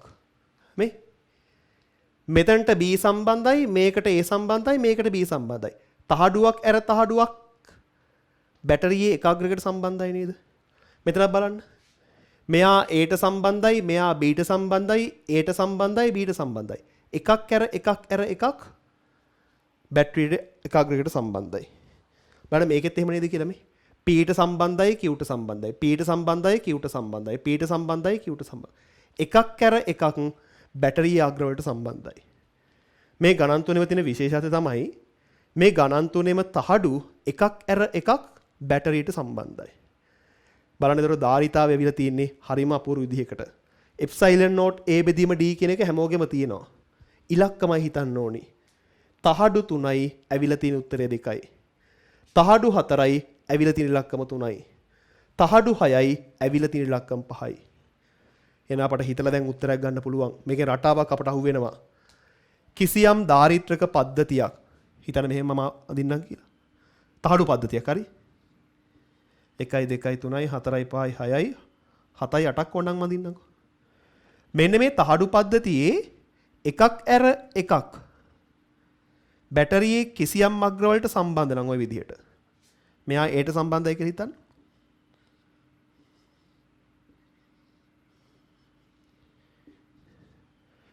කිසියම් තහඩු පද්ධතියක එකක් ඇර එකක් බැටරියේ අග්‍ර වලට සම්බන්ධයි නම් ධාරිතාවය හොයන්න පුළුවන් තහඩු ගාන එකකින් අඩු කරලා. මේ තහඩු ගාන 4යි එකක් අඩු කරාම 3 වෙන්නේ. තහඩු ගාන 6යි එකක් අඩු කරාම 5 වෙන්නේ. තහඩු ගානෙන් එකක් අඩු කරලා එප්සයිලන් නෝට් A බෙදීම D ගෙන් වැඩි කරාම ධාරිතාවය ලැබෙනවා. මේක කෙටි ක්‍රමයක් විදිහට මතක තියාගන්න ඕනේ. විභාග ගණන් දෙකක්ම MCQ ගණන් දෙකක්ම තියෙනවා. සහයකම මතක තියාගන්න අමාරු ගණනකුත් නෙමෙයි. තහඩු පද්ධතියක එකක් ඇර එකක් බැටරියේ අග්‍ර වලට සම්බන්ධ නම් පද්ධතියේ සමක ධාරිතාවය ගන්නේ තහඩු ගානෙන් එකක් අඩු කරලා එප්සයිලන් නෝට් A බෙදීම D වලින් වැඩි කරලා. ඉතින් ওই ප්‍රතිඵලයේ මතක නම් විභාග ගණන් කීපයකට උත්තර එකපාර ලියන්න පුළුවන්. අය පොඩක් ලියාගමු මෙහෙම කාරණයක්. රෝමිලකම් 1 3 4 ප්‍රතිඵල දෙස බැලීමේදී පෙනී යන්නේ 1 3 4 ප්‍රතිඵල දෙස බැලීමේදී පෙනී යන්නේ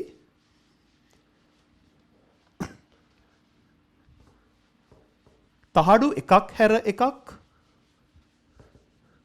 වෝල්ටීයතා සැපයුමට සම්බන්ධ නම්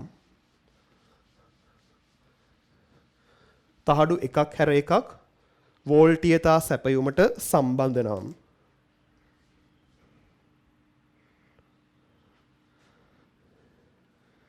ධාරිතාවය පහත පරිදි සෙවිය හැකි බවයි. ධාරිතාවය පහත පරිදි සෙවිය හැකි බවයි.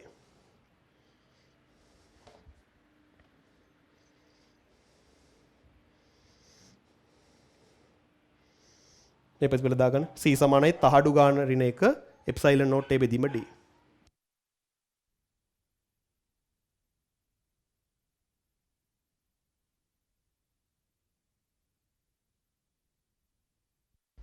හරි. අය බලමු 51 වෙනි ගාන. 51 වෙනි ගාන try කරන්න බලන්න. තම 48 ඉවර නෑ. 48 අතරමැද්දෙන් අර තහඩු ගණන් ඉවර නෑ. අතරමැද්දෙන් මේ 51 හදන්නේ. කෙටි ක්‍රමෙන් වැඩි ඉවර කරන්න පුළුවන් හින්දා. බලන්න මේක දීලා තියෙනවා එක හා සමාන පරතරයක යුතු සමාන්තර තහඩු n සංඛ්‍යාවකින්. n කියන්නේ 10ක් වෙන්න පුළුවන්, 100ක් වෙන්න පුළුවන්, 1000ක් වෙන්න පුළුවන්. දාරිත්‍රකයක් සමන්විත වේ. රූපයේ පෙන්වා ඇති පරිදි එකක් හැර එකක් අනෙකට සම්බන්ධ කිරීමෙන් දාරිත්‍රකයේ ධන තහඩුව සෑදී අතර ඉතිරි වී ඇති තහඩු වලින් ඍණ තහඩුව හැදිලා තියෙනවා. එක් එක් තහඩුවේ වර්ගඵලය A ද තහඩු දෙකක් අතර පරතරයේ D ද නම් සංයුක්ත ධාරිතාවය. රූපේ පැහැදිලිව පේනවා ධනාග්‍රයට සහ ඍණාග්‍රයට. ඒ කියන්නේ වෝල්ටීයතාවන්ට සම්බන්ධ එකක් හැර එකක් තහඩු. එහෙනම් ප්‍රතිඵලය මොකද්ද? තහඩු ගාන ඍණ 1 එප්සයිලන් නෝට් A බෙදීම D. තහඩු ගාන කියන්නේ n ඍණ 1 එප්සයිලන් නෝට් A බෙදීම D. ඔන්න උත්තරේ. එකපාරට දාලා මේක MCQ ගානක්. ඉතින් හදන ක්‍රමේ වැඩක් නැහැ. උත්තරේ විතරයි අපට අවශ්‍ය වෙන්නේ. n ඍණ 1යි එප්සයිලන් නෝට් A බෙදීම D. හදන්න ඔය විදිහටම 52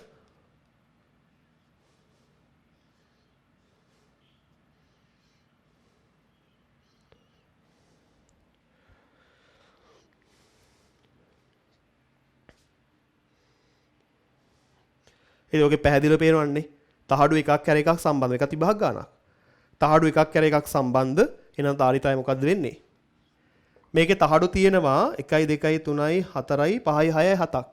එහෙනම් 4 ඍණ 1 එප්සයිලන් නෝට් A බෙදීම D.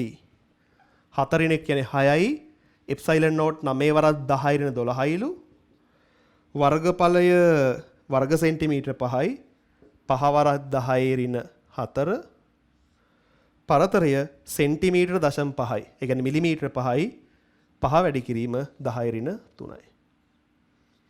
ඔක සුළු කරාම උත්තර එනවා 5.4 වැඩි කිරීම 10 ඍණ 12යි. ඒ කියන්නේ ධාරිතාවය පිකෝ ෆැරඩ් 5.4යි. පිකෝ ෆැරඩ් 5.4ක් කියලා ධාරිතාව වෙනවා. ඊට ඔය අපි හැදුවේ විභාග ගණන් දෙකක්.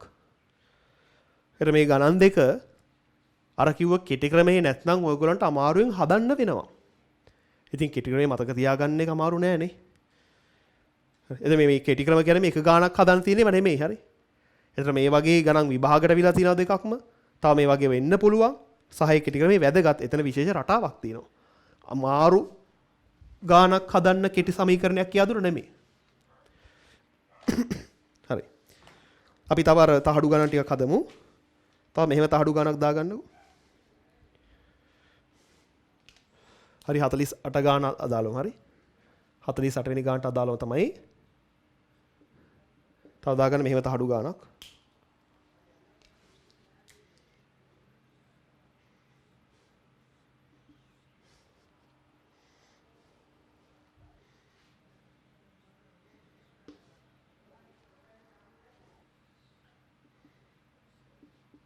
හරි ඔන්න ඒ ගානේ ධාරිතාව හොල දෙන්න බලන්න ඕකේ ධාරිතාව හොල දෙන්න බලන්න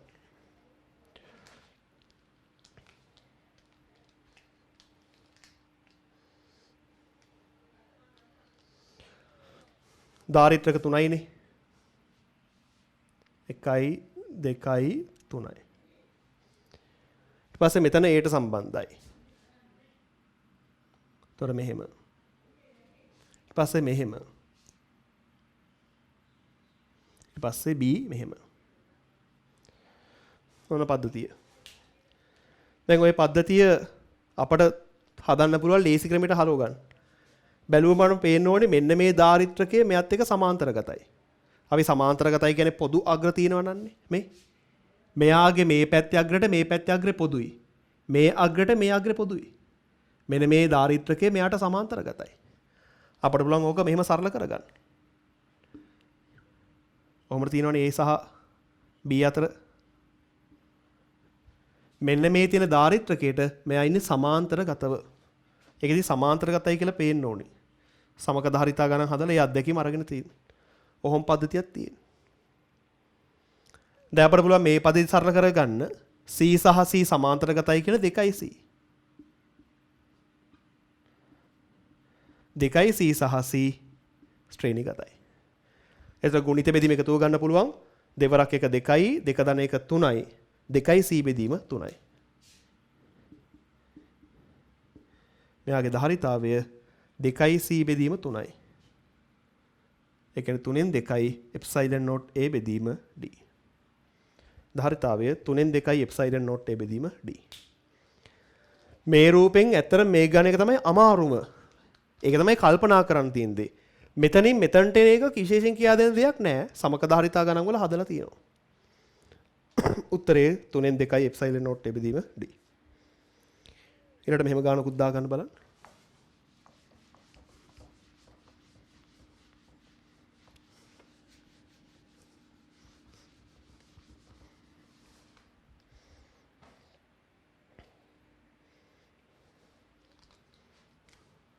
මේ හදන්නේ 6 වෙනි තහඩු ගන්න කී හරි මොකක් අංක ගන්න අපි ලියා ගමුකෝ. තහඩු 5ක් තියෙනවා.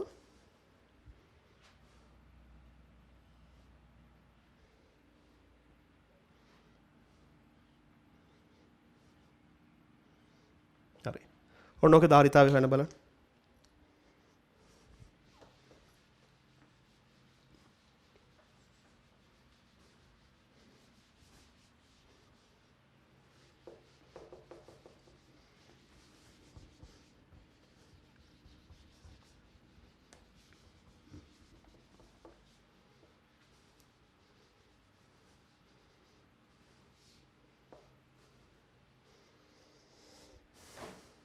හරි. තහඩු 5 ඉන්නේ ධාරිත්‍රක 4යි.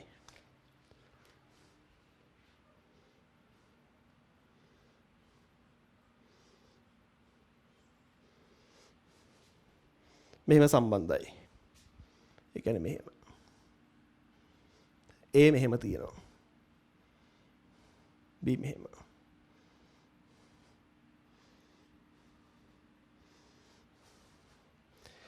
ඔතනින් පස්සේ සමක ධාරිතාවය හොයන එක ඔයගොල්ලෝගේ වැඩක්.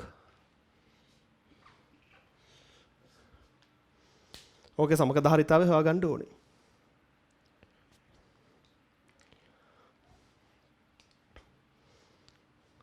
දැන් බලන්න මේකෙදී B මෙතන තියෙනවානේ. ඕනනම් කෙනෙක්ට B මෙතන තියෙනවා කියලා හිතන්න පුළුවන් නැත්නම් මෙතන තියෙනවා කියලා හිතන්න පුළුවන් මේ. මෙන්න මෙතනින් B තියෙනවා කියලා හිතුවට ප්‍රශ්නෙකුත් නැහැ. නිදහස්කම් බියනේ තියෙන්නේ. ඔන්න ඔහොම. හරි. දැන් පේනවද මේ ධාරිත්‍රකේ මෙයයි සමාන්තරගතයි. මේ ධාරිත්‍රකේ මෙයයි සමාන්තරගතයි. කලින් උදාහරණයක පැහැදිලි. එතකොට මෙයා වොන්නම් මෙන්න මේ කම්බිය හිතෙන් කොට කරගෙන ඉන්නේ. ඒතර මෙයා සමාන්තරගතයි කියලා පේනවා. ඒතර මෙයයි සමාන්තරගත නම් මේ දෙන්න වෙනුවට මට 2c කෙනෙක් දාන්න පුළුවන්. ඒතර ඉන්නේ මෙහෙම. ඔහොම A ඉන්නවා. B මම මෙතනින් සම්බන්ධ කරගන්නවා. මෙන්න මෙයයි සමාන්තරගත හින්දා 2c කෙනෙක් දාන්න පුළුවන්. ඊට පස්සේ මෙහෙම සම්බන්ධයි. ඔන්න පදතිය. දැන් පේනවා මෙයයි ශ්‍රේණිගතයි. දැන් මේවයි ගණක අපි හැදුවා. ඊට මෙහෙම A ඉන්නවා. මෙහෙම B ඉන්නවා. මේ C සහ 2c සමාන්තර ශ්‍රේණිගතයි. ඔන්න පද්ධතිය. ඊට තියෙන්නේ මෙතන C මේක C මේක 2c. අර මේ ගාන හදන්න තියෙන හොඳම දේ තමයි මෙන්න මෙයයි සමාන්තරගතයි කියලා පේන්න ඕනේ. ඒක පේනුනේ නැතොත් ගාන හදන්න බෑ. මෙයයි සමාන්තරගතයි. දැන් සුළු කරන්න පුළුවන් නේද? C සහ 2c ශ්‍රේණිගතයිනේ. ඒ කියන්නේ 2c බෙදීම 3යි.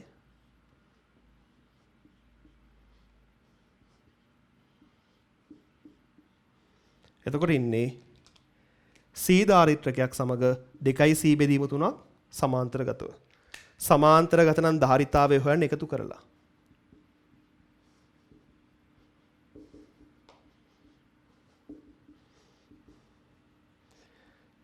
තුනෙන් 5යි C වෙනවා. ඒ කියන්නේ තුනෙන් 5යි එප්සයිලන් නෝට් A බෙදීම D. ධාරිතාවය තුනෙන් 5යි එප්සයිලන් නෝට් A බෙදීම D. ඔඩ ඒක ආයි බලන්න මෙන්න මේක සමාන්තරගතයි කියලා හඳුනගත්තා නම් වැඩේ ලේසි.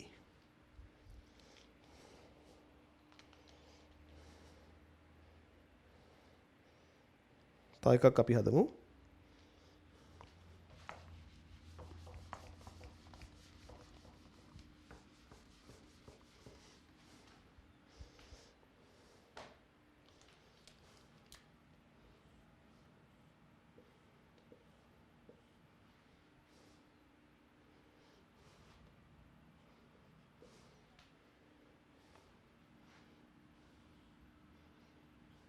හරි මේක හදන්න බලන්න.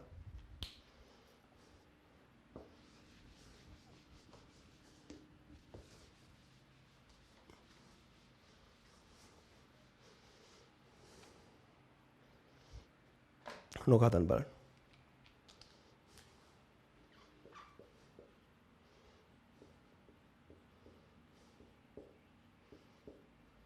හතරක් තියෙනවනේ දාරිත්‍රක. ඒ සම්බන්ධ මෙහෙම.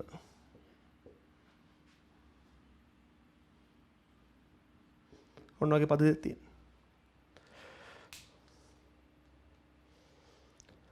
දැක්ක ගමන් පේනවා මෙන්න මෙතන C සහ C ශ්‍රේණිගතයි, C බෙදීම දෙකයි. එයා මෙයත් එක්ක සමාන්තරගතයි. මේක C ශ්‍රේණිගතයි, C බෙදීම දෙකයි, මෙයත් එක්ක සමාන්තරගතයි. එතන මෙහෙම තියෙනවා.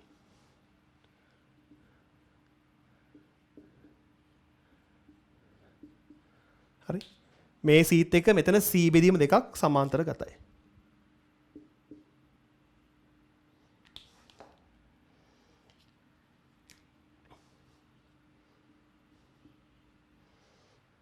දැන් C සහ C බෙදීම දෙක සමාන්තරගතයි. ඒ කියන්නේ එකතු කරන්න තියෙන්නේ 3යි C බෙදීම 2යි.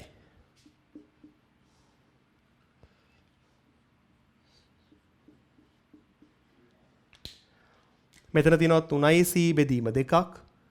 මෙතන තියෙනවා C. ඉතින් ඔය සුළු කරද්දී කියා දීලා තියෙන්නේ ලවයේ කුඩා පොදු ගුණාකාරයම හිතන්න කියලානේ. මෙතන තියෙනවා 3යි C ඒවා 2ක්. මෙතන හිතන්න පුළුවන් අපිට 3C ධාරිත්‍රක 3ක් තියෙනවා. ඒ 3C ධාරිත්‍රක 5ක් සමාන්තරගතයි ශ්‍රේණිගතයි. එහෙනම් ධාරිතාවය 3C බෙදීම 5යි. කෙටි ක්‍රම කියා දීලා තියෙනවා. ඒ කියන්නේ 5න් 3යි එප්සයිලන් නෝට් A බෙදීම D. ධාරිතාවය 5න් 3යි එප්සයිලන් නෝට් A බෙදීම D. ඕන අපිට පුළුවන් ওই විදිහට ওই ගණන් ටික හදන්න. අපි ටියුට් එකේ තියෙන 49 ගානෙන් බැලුවොත් නෑ මම මුලින්ම 53 54 හදලා ඉන්නම්කො 53 ඒවල් ගානක් 54 2020 ගාන හොඳට බැලුවොත් ඔය 54 වෙනි ගානම තමයි 48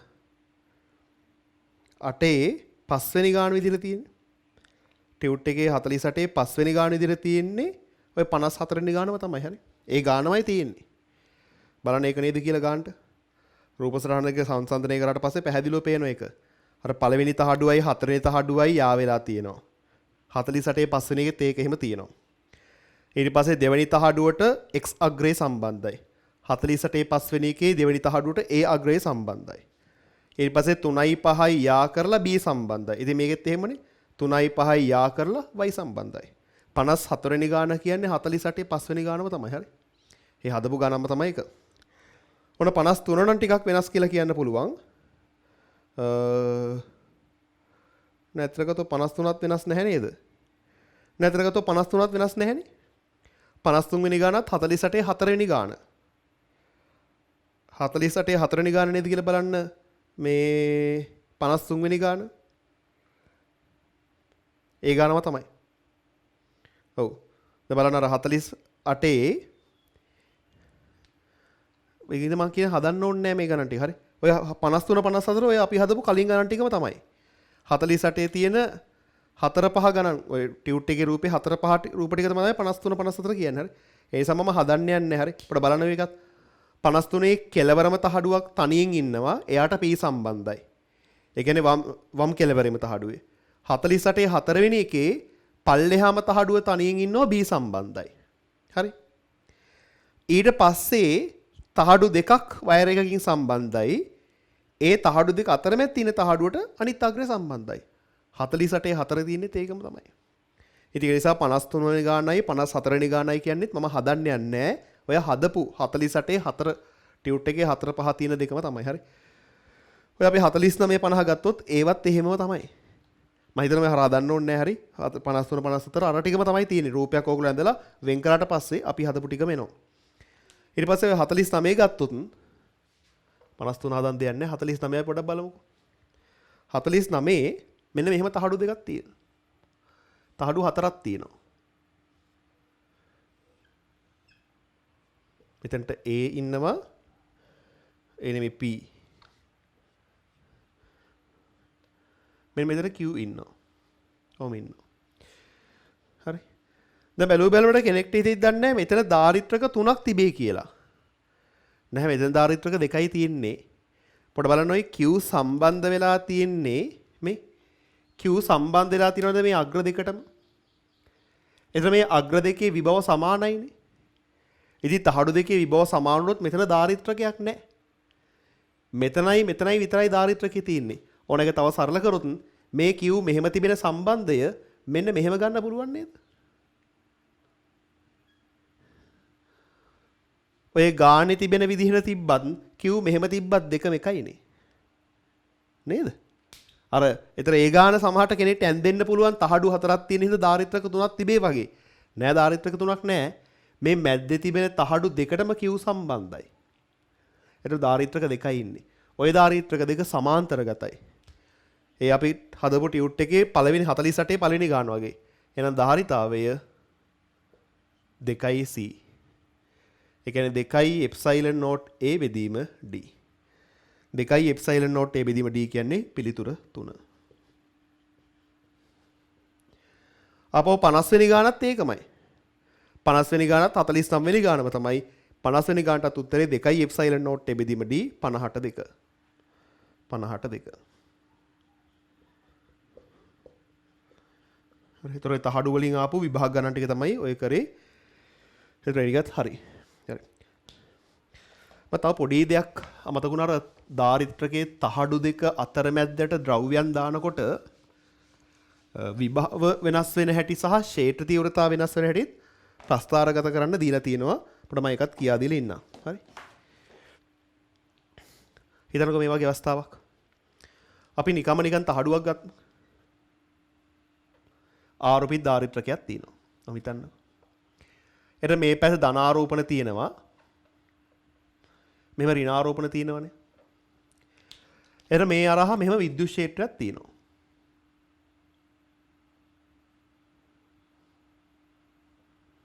එතන ඒකාකාර විද්‍යුත් ක්ෂේත්‍රයක්. මේ තහඩුවේ ඉඳන් මේ තහඩුව වෙනකන් තියෙන ඒකාකාර විද්‍යුත් ක්ෂේත්‍රයක්. අපි මෙන්න මේ හරියට මම විද්‍යුත් ක්ෂේත්‍රයේ y අක්ෂයේ මේ තහඩුවෙන් අඳින ගන්නවා. දුරත් එක්ක ක්ෂේත්‍ර තීව්‍රතාව වෙනස් වෙන හැටි ප්‍රස්ථාරගත කරොත් මෙන්න මෙතන ඉඳන් මෙතනටම ඒකාකාර ක්ෂේත්‍රයක් තියෙන හැරි. ඒකාකාර විද්‍යුත් ක්ෂේත්‍රයක් මේ වගේ. ඒකාකාර වෙනස් වෙන්නේ අඩු වෙන්නෙත් නැහැ වැඩි වෙන්නෙත් නැහැ. බල රේඛා සමාන්තර යනවා. මං ඊළඟට දුරත් එක්ක විභවය වෙනස් වෙන හැටි ප්‍රස්ථාරගත කරොත් විභවය. දැන් මේ ධනාරූපී තහඩුවනේ ධන විභවයක් තියෙන්නේ වැඩි විභවයක්. මේක ඍණාරෝපිත තහඩුවනේ අඩු විභවයක් තියෙන්නේ. එහෙනම් විභවය ධන මෙතන වැඩි මෙතන අඩුයි. වැඩි විභවයක ඉඳන් අඩු විභවයට යනවා. අපි තව දෙයක් දන්නවා විභව දුර ප්‍රස්ථාරයේ අනුක්‍රමණය ක්ෂේත්‍ර තීව්‍රතාවය සමානයි. ක්ෂේත්‍ර තීව්‍රතාවය නියතයි කියන්නේ අනුක්‍රමණයත් නියත වෙන්න ඕනේ. එතන මෙන්න මේ වගේ ප්‍රස්ථාරයක් තමයි එන්නේ. මෙතන දන්න ඒ කියන්නේ වැඩි විභවයක් මෙතන ඍණ ඒ කියන්නේ අඩු විභවයක්. විද්‍යුත් ක්ෂේත්‍ර තීව්‍රතාවය නියත හින්දා විභව ප්‍රස්ථාරය ඒකාකාර බැවුමක් තියෙන්න ඕනේ. විද්‍යුත් ක්ෂේත්‍ර පාඩමේ ප්‍රස්ථාර පරිවර්තන වගේක් කරා. ඔන්න නිකන් දාරිත්‍රකයක් තිබ්බොත් වෙනදී. හිතන්න මේ දාරිත්‍රකයේ අතරමැද්දට අපි සන්නායක තහඩුවක් දැම්ම කියලා හිතන්න.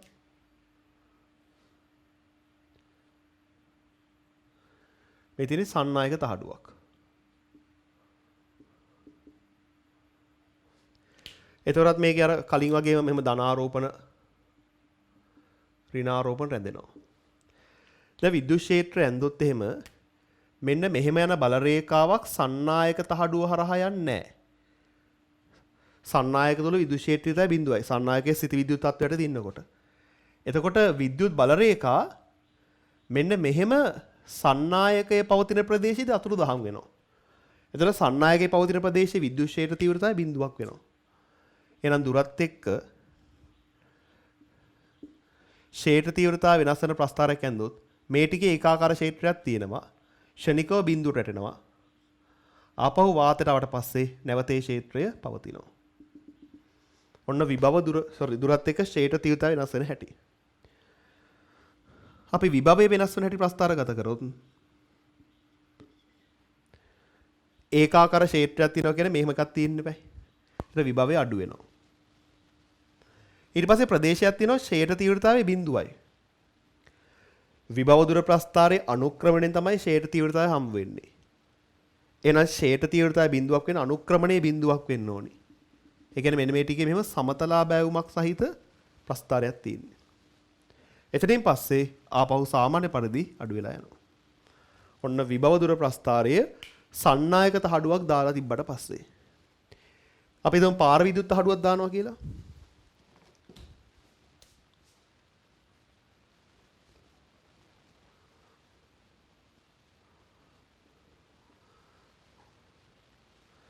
අපි දානවා පාර විද්‍යුත් තහඩුවක්.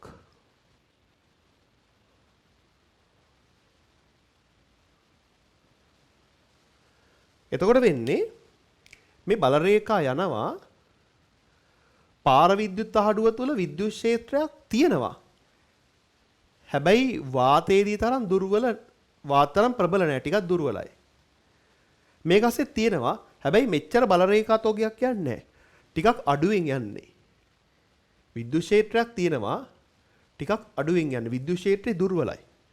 වාතයේදී තිබෙන විද්‍යුත් ක්ෂේත්‍රයට වඩා පාර විද්‍යුත් ද්‍රව්‍යය තුළ විද්‍යුත් ක්ෂේත්‍රය දුර්වලයි. ක්ෂේත්‍රයක් තියෙනවා. හරි. එතකොට මෙයාගේ දුරත් එක්ක ක්ෂේත්‍ර තීව්‍රතාවය ප්‍රස්ථාරගත කරොත් යම් අගයක් තියෙනවා. මේ වගේ බිඳුවන බහින්නේ නැහැ. ටිකක් පොඩි අගයක් තියෙනවා. මේ වගේ නැවත මුල් අගයටම එනවා. යම් ක්ෂේත්‍රයක් තියෙනවා. විභවයේ වෙනස් වෙන හැටි අපි යන්දොත් මුලින් විභවය අඩු වෙන්න ඕනේ. එහෙම ඊට පස්සේ ක්ෂේත්‍ර තීව්‍රතාවයේ කුඩා ගියක්නේ. එහෙනම් අනුක්‍රමණේ කුඩා ගියක් වෙන්න ඕනේ. මේ ඊට වඩා අඩු අනුක්‍රමණයක් තියෙන්න ඕනේ මෙහෙම. මෙව සමතල වෙන්නේ නැහැ. හරි අඩු අනුක්‍රමණයක් තියෙනවා. මේ වගේ. එතනින් පස්සේ මුල් අනුක්‍රමණයම ලැබෙන්න ඕනේ. ඔන්න ඔය විදිහට තමයි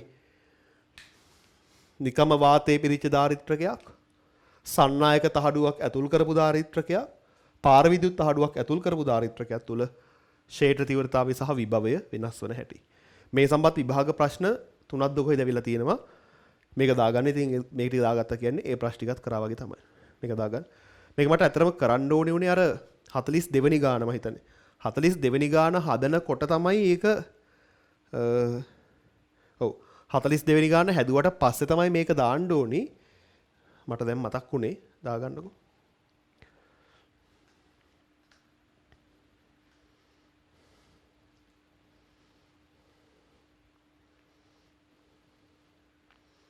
හරි එහෙනම් උතනින් දාරිත්‍රක ටික සම්පූර්ණයෙන් ඉවරයි. MCQ අපි සෑහෙන ප්‍රමාණයක් හැදුවා. ඒතර දාරිත්‍රක වලින් ගණන් 54ක් අපි හැදුවා. අණු කොටස් එක්ක ගත්තොත් සෑහෙන ප්‍රමාණයක් හදලා තියෙනවා. එහෙනම් දාරිත්‍රය මෙතන ඉවරයි.